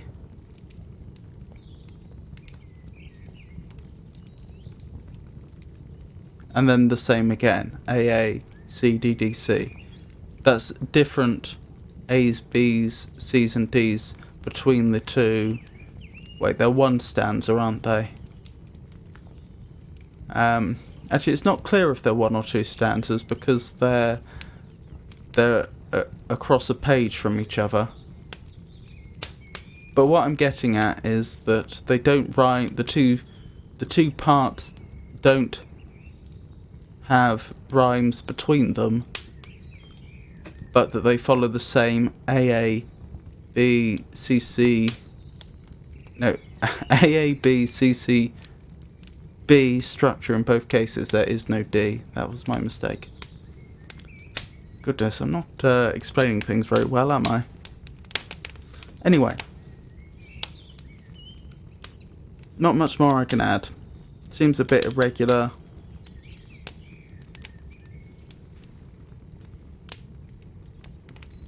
Oh, I haven't discussed the meaning, have I? It seems a fairly simple... We don't live forever, and we certainly aren't young forever, so let's enjoy romance while we can, is I think what it's getting at.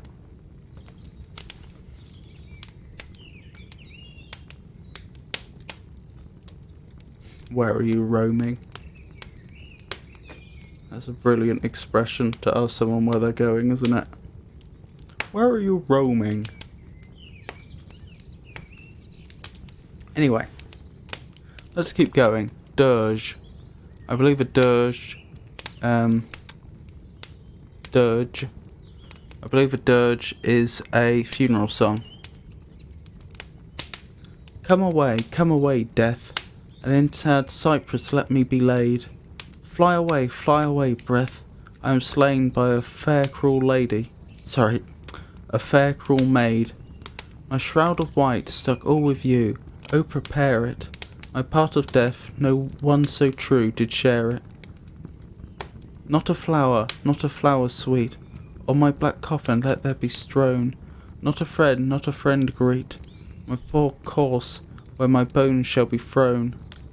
A thousand sighs to save, lay me, oh where? Sad true lover, never find my grave, to weep there.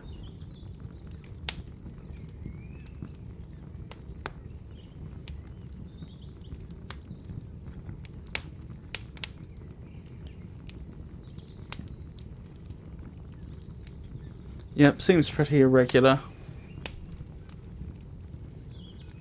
Just seems to be expressing general remorse that a relationship didn't go the way that they wanted, and now they have been quite literally killed by a broken heart. I may be misinterpreting that.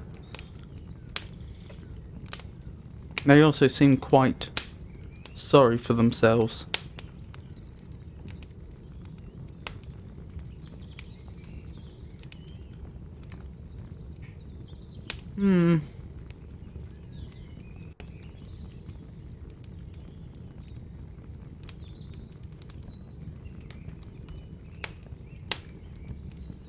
Possibly I'm missing something, but it seems like quite a pedestrian poem overall.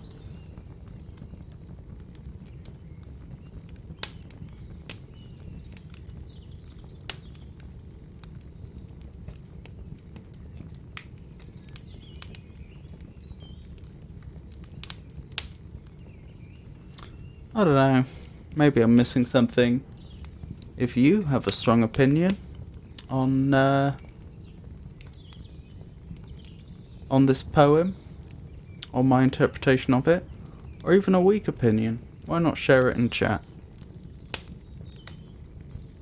So let's keep going. Under the greenwood tree, Amiens sings. What do they mean by Amiens?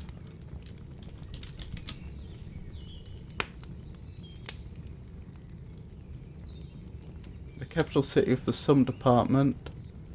Ports de France, region France. That seems unlikely. Yet that is the only meaning listed. I guess if that particular region of France, sorry, that particular city was particularly famous at this point for some reason, that's plausible. If they're suggesting that the entire inhabitants of the city are singing. But that would require there to be some fairly strong associations with that city to already exist. Context which we don't have.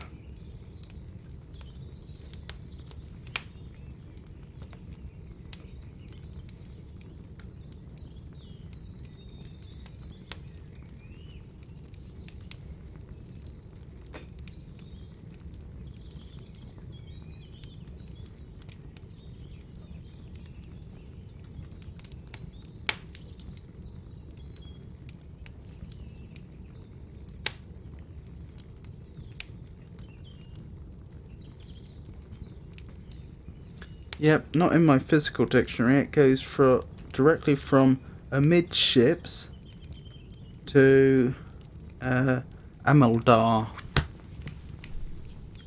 So no luck there. Perhaps it does mean the city. I can't imagine what else it would mean. If it had another obvious meaning, you'd think Wiktionary would have listed it. So, where were we? Under the greenwood tree. Under the greenwood tree, who lives to lie with me, and turn his merry note unto the sweet bird's throat. Come hither, come hither, come hither. Here shall he see no enemy, but winter and rough weather. Who doth ambition shun, and loves to live, aye the sun, seeking the food he eats, and pleased with what he gets. Come hither, come hither, come hither. Here shall he see no enemy, but winter and rough weather. If it do come to pass that any man turn ass, leaving his wealth and ease, a stubborn will to please, Duke dame, Duke dame,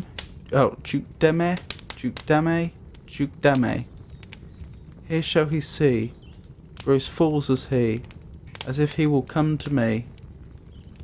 That says Jack's reply, so I'm guessing Amiens is a person then. Probably in one of Shakespeare's plays.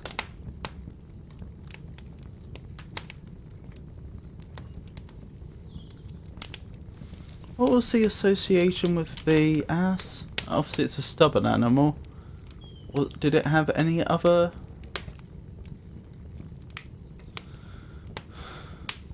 associations? A stupid person. I thought it was more specific than that.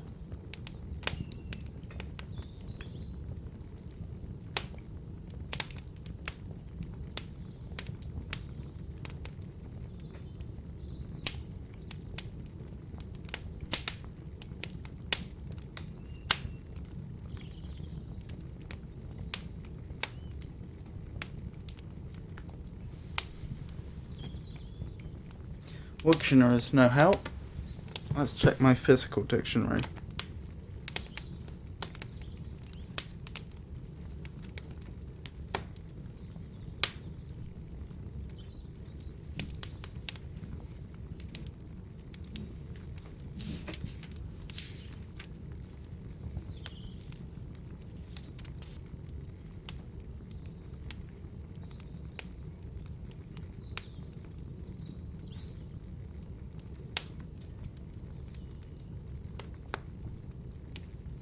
Quadruped of horse family with long ears and tuft at end of tail, used especially as type of ignorance, stupidity, etc. Make an ass of. Stultify oneself or another.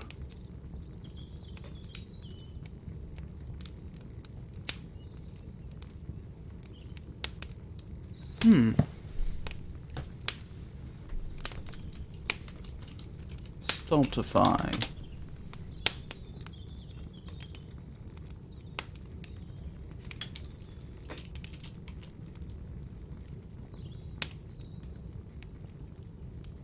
To cause to appear foolish. So it does just mean foolish then. To deprive of strength or efficacy, make uses of worthless. To prove to be of unsound mind or demonstrate someone's incompetence. Originally from law.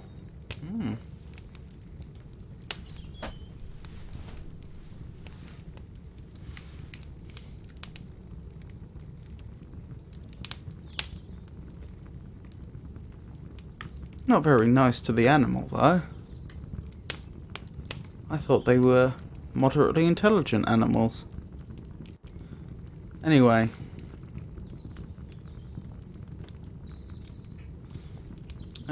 I think we have time for one more. Blow, blow, thou winter wind. Blow, blow, thou winter wind. Thou art not so unkind as man's ingratitude. Thy tooth is not so keen, because thou art not seen. Although thy breath be rude, hey ho, sing hey ho unto the green holly. Most friendship is feigning, most loving mere folly. Then hey ho the holly, this life is most jolly. Freeze, freeze, thou bitter sky, that doth not bite so nigh as benefits forgot. Though thou the waters warp, thy sting is not so sharp as friends remembered not. Hey ho, sing hey ho unto the green the green holly. Most friendship is feigning, most loving mere folly. Then hey ho the holly, this life is most jolly.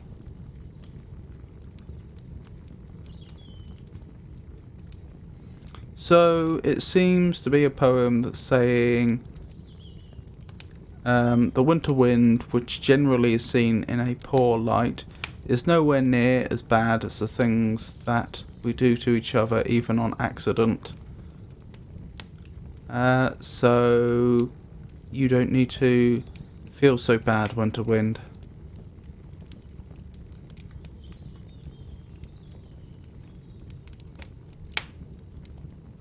Maybe I'm missing some nuance there, but that's what it seems to be. Again, if you'd like to discuss it, or if you'd like to express an opinion, please leave a comment in chat. Anyway, on to the riddles, I think. So the last one we looked at was 138, it would appear. The last riddle, I mean. So, ye who in riddles take delight, attend to me, a wondrous white. All forms I take that e'er were seen, all colours wear, red, brown, blue, green. Sometimes all loveliness appear, sometimes a monstrous figure wear. In all forms I pleasure give, and though I'm dead, I seem to live. The hardy sailor views in me the object of his fantasy. He who the charms of nature loves, my warm admirer surely proves. The epicure's oft pleased to see what gratifies his taste in me. But to the lover I most dear, who brings his charming mistress near, not always am I prized alike. This happens as the taste I strike. Sometimes my value's fault so great, I'm sought by peers and live in state. At others it is deemed but small, and then I'm consigned to the servants' hall. The rich through me decrease their store, and wealth I give to some who are poor. When young and new I'm greatly prized, and generally when old despised. In some cases 'tis my age, the admiration doth engage. One further hint I'll give, then know, I immortality bestow. I believe the answer to that one was a painting. We shall see though. It's possible I'm misremembering.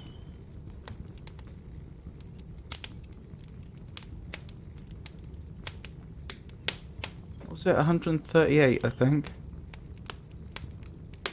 A picture. I do think by picture they mean a painting. This would have been prior to photography. I suppose they could mean a painting or a drawing or any other artwork upon a traditional medium. Well, they wouldn't mean wood engraving, I wouldn't have thought. But they might mean printing. They did have woodblock printing at this point. That would have been quite old at this point. Okay, so I could believe they do mean a picture in a broader sense. I suspect there probably was an intended emphasis along painting though. Along the lines of painting though. Could be wrong.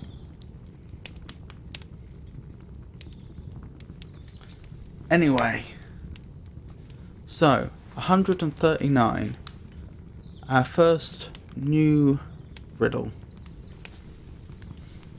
of the day. In a letter to a lady. Madame, I take the liberty of sending the servant whom I mentioned the other day, and think, before you retain him, you should know something of his family and qualities. His birth was certainly low, and he was brought up among poor people. A little polishing was bestowed upon him, which to his credit he took well. He is sharp, has bright parts, and I have reason to believe his temper is good. He has undergone some reserved trials previous to his entering my service. Severe trials previous to his entering my service, which have been an advantage to him. He has some skill in drawing, and if you should employ him in that way, he may prove an hour's amusement to you and your friends. And yo friends. He will be useful at your sideboard, yet I must confess if you cannot contrive to keep liquor from him, his head will be frequently turned. Though upon such an occasion I must do him the justice to say, I never knew him give offence, or in any single instance betray his trust.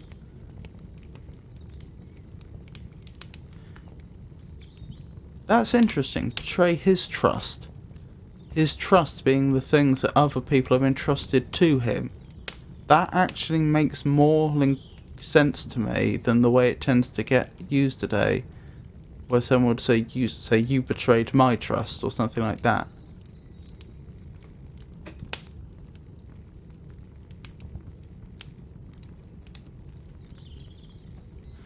You may rely on his never repeating anything that passes in the family out of doors. I must not further anticipate your opinion of him. Will only add, I should not have parted with him myself, but for the pleasure of recommending him to you. I am, Madam, etc., etc. Ooh. Well, this is a curious one.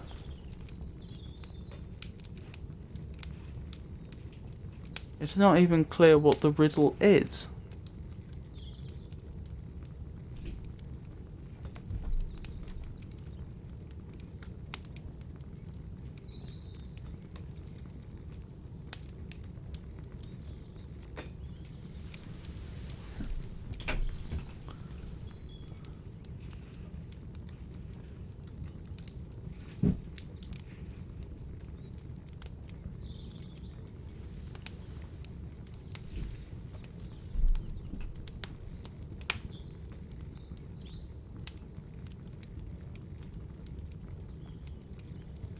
I suppose we're trying to guess who the servant is, and the servant is probably actually an inanimate object.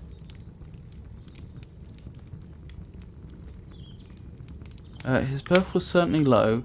He was brought up among poor people. A little polishing was bestowed upon him, so perhaps that means literal polishing, upon which to his credit he took well. He is sharp, has bright parts, and I have reason to believe his temper is good. So it's probably literally sharp. I mean, a knife, maybe? I mean, it would have been...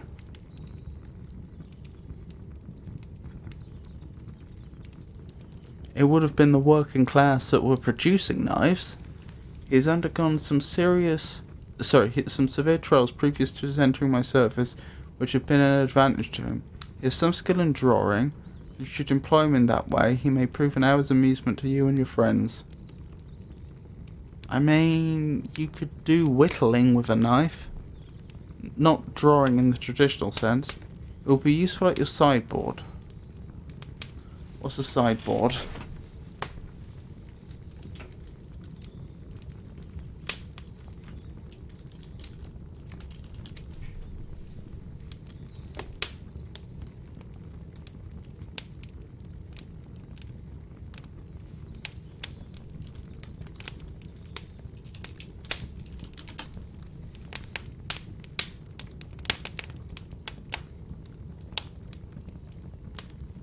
A piece of dining room furniture having drawers and shelves for linen and tableware, originally for serving food. Yes, we have looked this one up before. That's the porting knife. Yet I must confess, if you cannot contrive to keep liquor from him, his head will be frequently turned. That sounds more like a corkscrew. Though upon such an occasion I must do him the justice to say, I never knew him give offence, or in any single instance betray his trust. You may rely on his never repeating anything that passes in the family out of doors. I must not further anticipate your opinion of him, will only add... Interesting grammar. They didn't say I will only add. Will only add. I should not have parted with him myself, but for the pleasure of recommending him to you.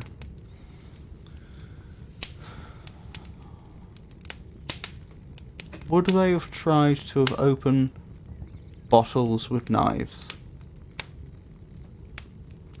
It seems like a silly thing to do to me. A good way to get cork stuck in the bottle. But on the other hand, I don't know that that's not the case. I mean, if you were careful, I don't see why it couldn't be done.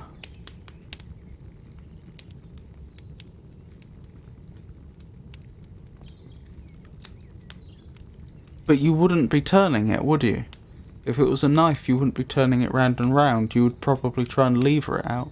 Then again, levering it out is likely to cause the cork to break, which is exactly what I was saying before you wouldn't want to happen. Is there a technique you could use a knife with that would... a technique you could use with a knife which involves turning that would get a cork off a bottle? I'm assuming by liquor, the problem with liquor would be the corks.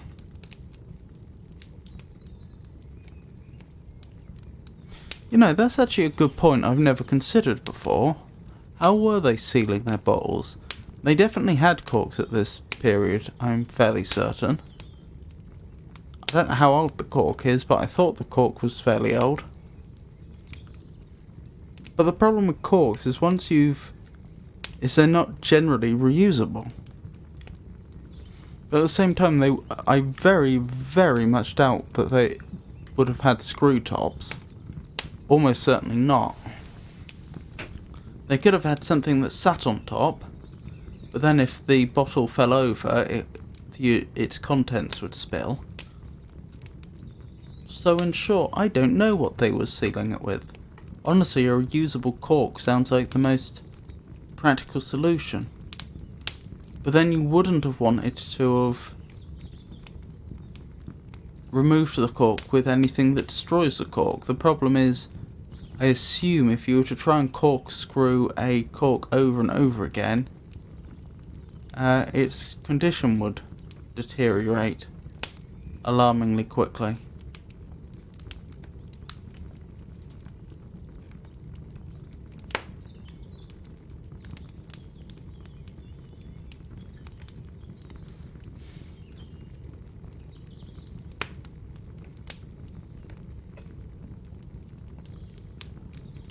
My best guess is a knife. Maybe it's a specific type of knife that I'm not familiar with, since I imagine they're doing quite a lot more particular about their names of utensils back in those days. I could be well off though. I'm genuinely interested to see what the solution is though.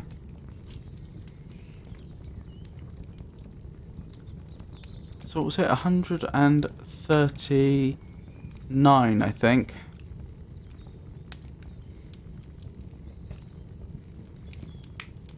We're a little ways off. A corkscrew, it was a corkscrew. Well, obviously I got that wrong because I guessed a knife in the end. I did consider a corkscrew. I suppose if they had corks, they would have had corkscrews, so that's on me.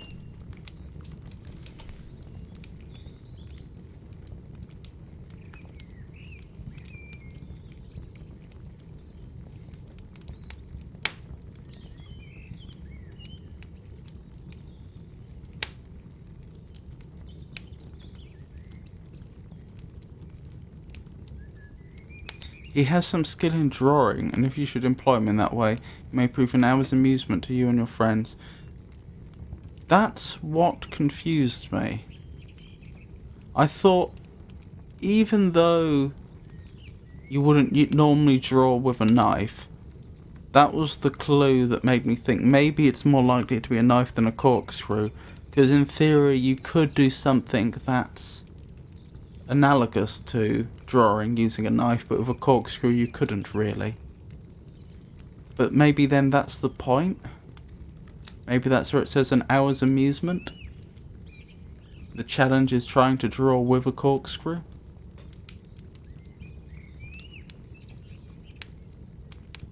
Unless I mean drawing in another sense, because drawing does have more than one meaning. Like you would draw a sword, or you would draw the curtains.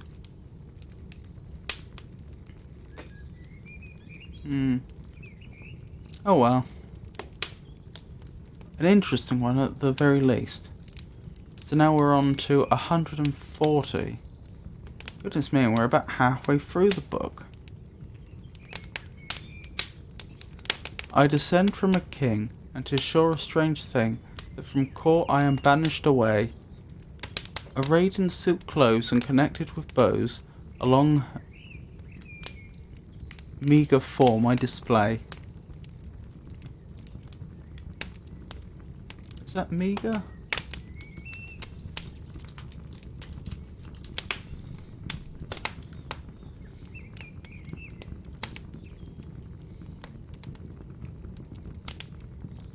Yes.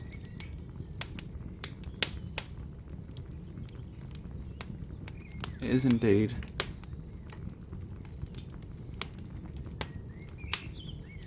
Though bound, I keep pace with my lord in the chase. I think that they... What do they mean by that? I was about to say, I think they mean the carriage. But that's not how chase the carriage is written, I don't think. Oh, it is just an archaic form of to chase something. Fair enough. Though bound, I keep pace with my lord in the chase, and follow direct in a line. But when he's dressed out for a levee or rout, the fate of the fox may be mine. How vain to count those who my body compose.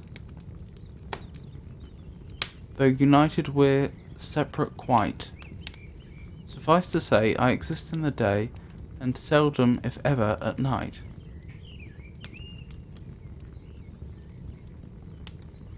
Oh, for a brief moment then, I was thinking it might be chainmail. As in chainmail shirt, but that doesn't figure with seldom existing at night. Though I do not suppress any dissent on my dress, my name I don't choose to betray. But to puzzle more, you never saw me before, though again very often you may.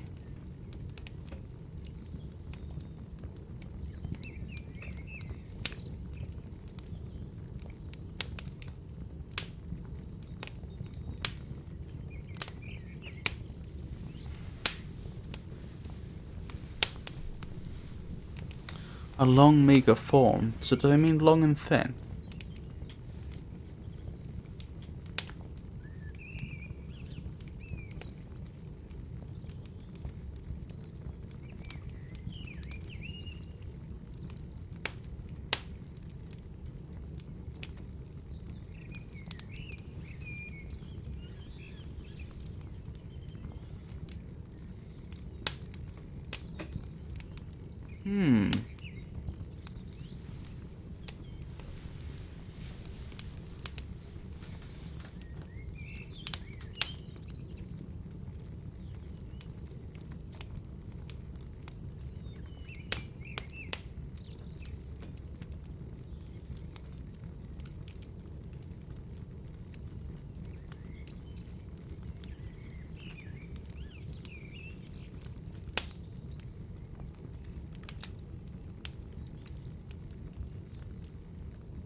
Though bound, I keep pace with my lord in the chase. That's a big clue.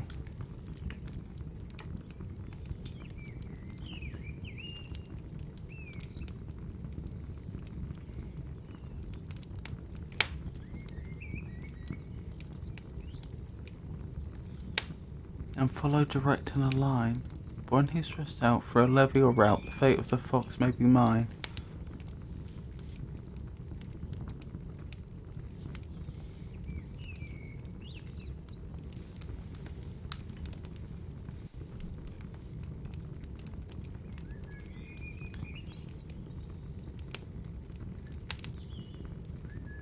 Sufficient to say, I exist in the day and seldom if ever at night.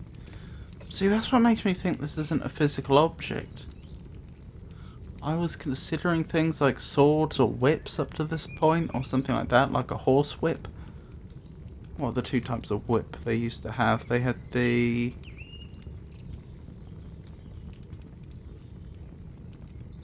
was it the drop thong whip and the bow whip or something like that?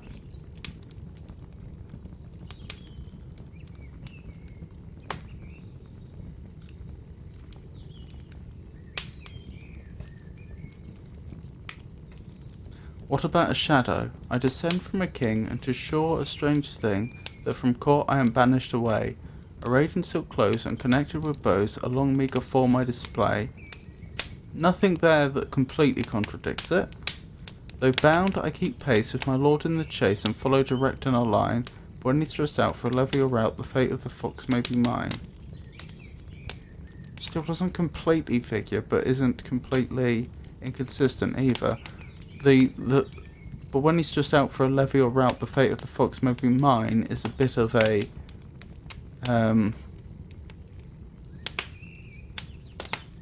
bit confusing though. How vain to count those who my body compose. The united we're separate quite. Sufficient to say I exist in the day and seldom if ever at night. See, that's what makes me think it could be a shadow. And the idea that it might be bound to a person also is consistent. Though I do not suppress my descent on my dress, my name I don't choose to betray, but to puzzle you more, you never saw me before, though again very often you may.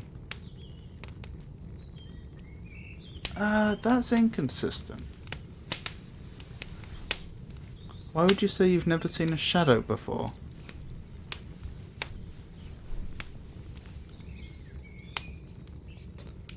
But it's so confusing, the bit where it says, you never saw me before, though again very often you may.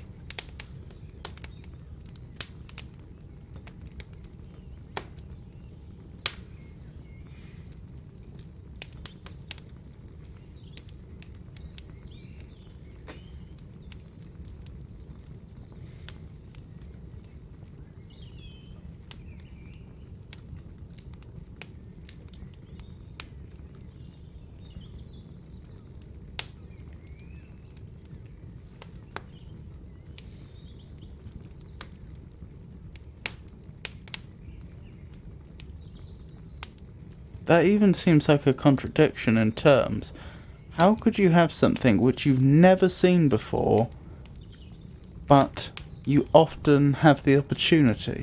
The only way that would make sense is if the speaker could be 100% certain that you would never choose to see this object.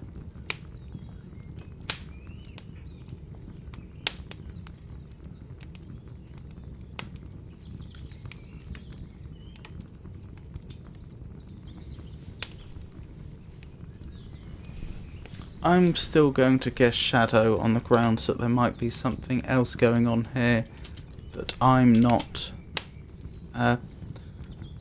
something subtle that I'm not picking up on.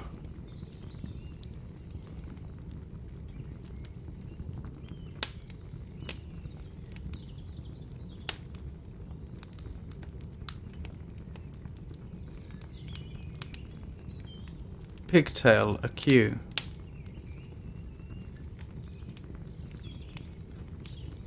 Well, that's confused me.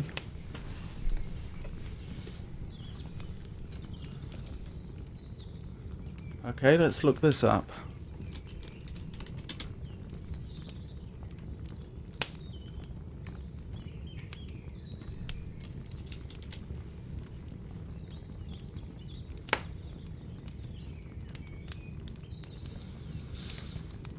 Tobacco twisted to a string or roll.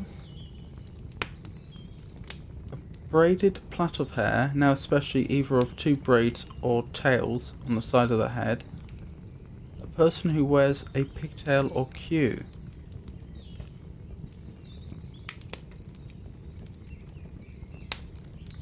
A line of people, vehicles or other objects, of course.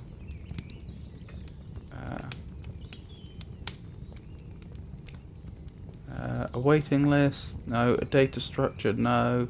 An animal's tail and heraldry, no. A men's hairstyle with a braid or ponytail at the back of the head, such as that worn by men in Imperial China.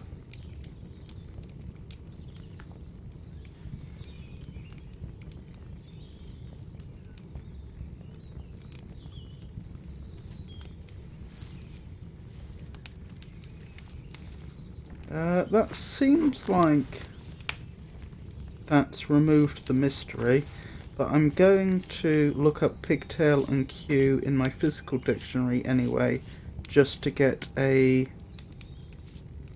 second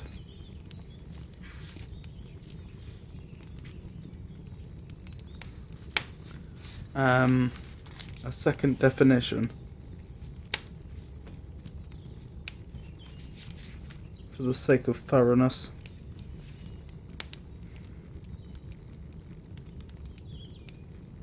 So pigtail, tobacco twisted into thin roll, plait of hair hanging from back of head.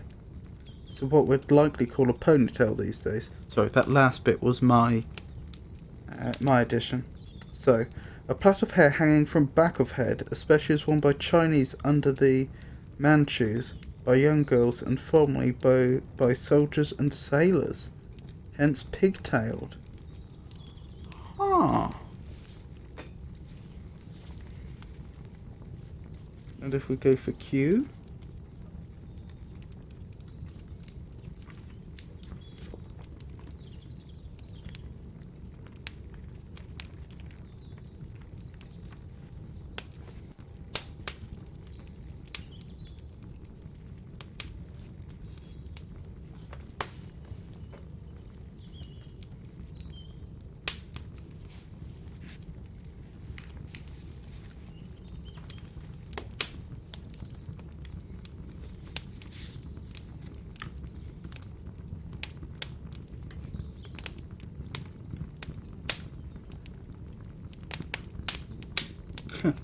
while looking this up, I saw a spelling of queen, which is Quean, and I was wondering, well, what's that if not an archaic spelling of the word queen? And it says here, archaic, impudent or ill-behaved girl, jade, hussy.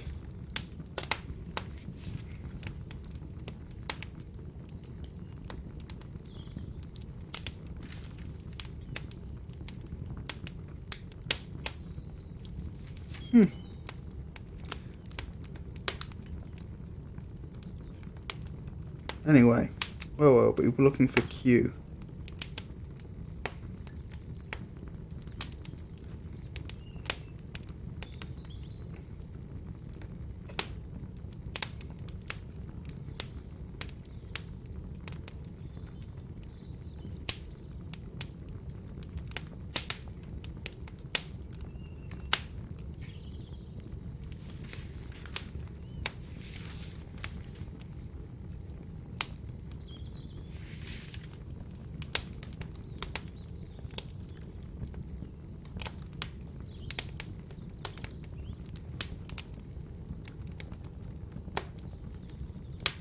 Q. Hanging plaited tail of hair or wig. Pigtail.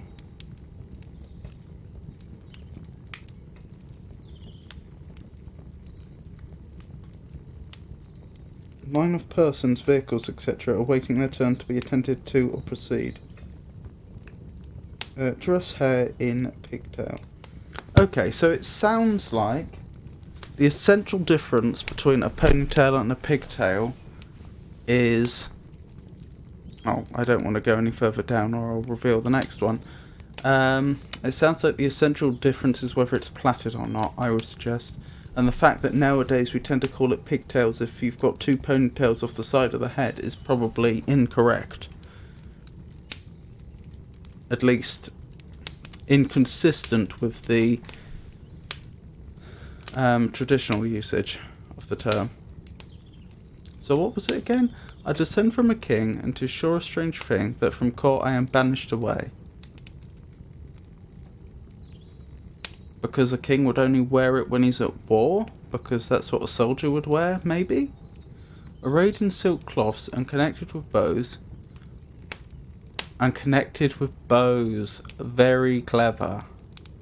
So that would be written B-O-W-S these days. Because I saw that and I thought, oh, you mean, you know, attractive young lovers. Very clever. A meagre form I display. Sorry, a long meagre form I display. Though bound I keep pace with my lord in the chase and follow direct in a line. But when he's dressed out for a levee or rout, the fate of the fox may be mine. Oh, because the fox sees its demise, and when he's dressed for a levee or rout, then he may lose it, apparently. This is interesting. Why? I was not aware of this nuance of regal hairstyle. How vain to count those who my body compose, though united with separate quite, so hairs, yes. Sufficient to say I exist in the day, and seldom if ever at night. More nuance. So they'd wear a pigtail in the day, but not at night. Interesting. Though I do not suppress my descent on my dress, my name I don't choose to betray, but to puzzle you more, you never saw me before, though again very often you may. This I still don't understand. I could understand the idea that you've never seen your own pigtail because it's behind you. But then again, they had mirrors. I mean, they had mirrors in Roman times. They weren't anywhere near as good as modern mirrors, but they existed. And they, you know, did the job. You never saw me before, though again very often you may. See, and what... It says you never saw me before.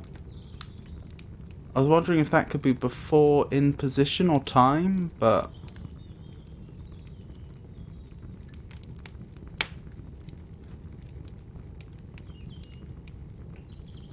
that doesn't quite figure. So yeah, this last bit I still find a puzzle. The rest of it makes perfect sense. I would not have guessed it. There's just no way I would have figured this out, not least because I didn't even appreciate that there was that a plaited ponytail was called a pigtail traditionally. So even if somehow I had the context to understand what was being described here, or I had a moment of sheer brilliance, I wouldn't have got the name of it.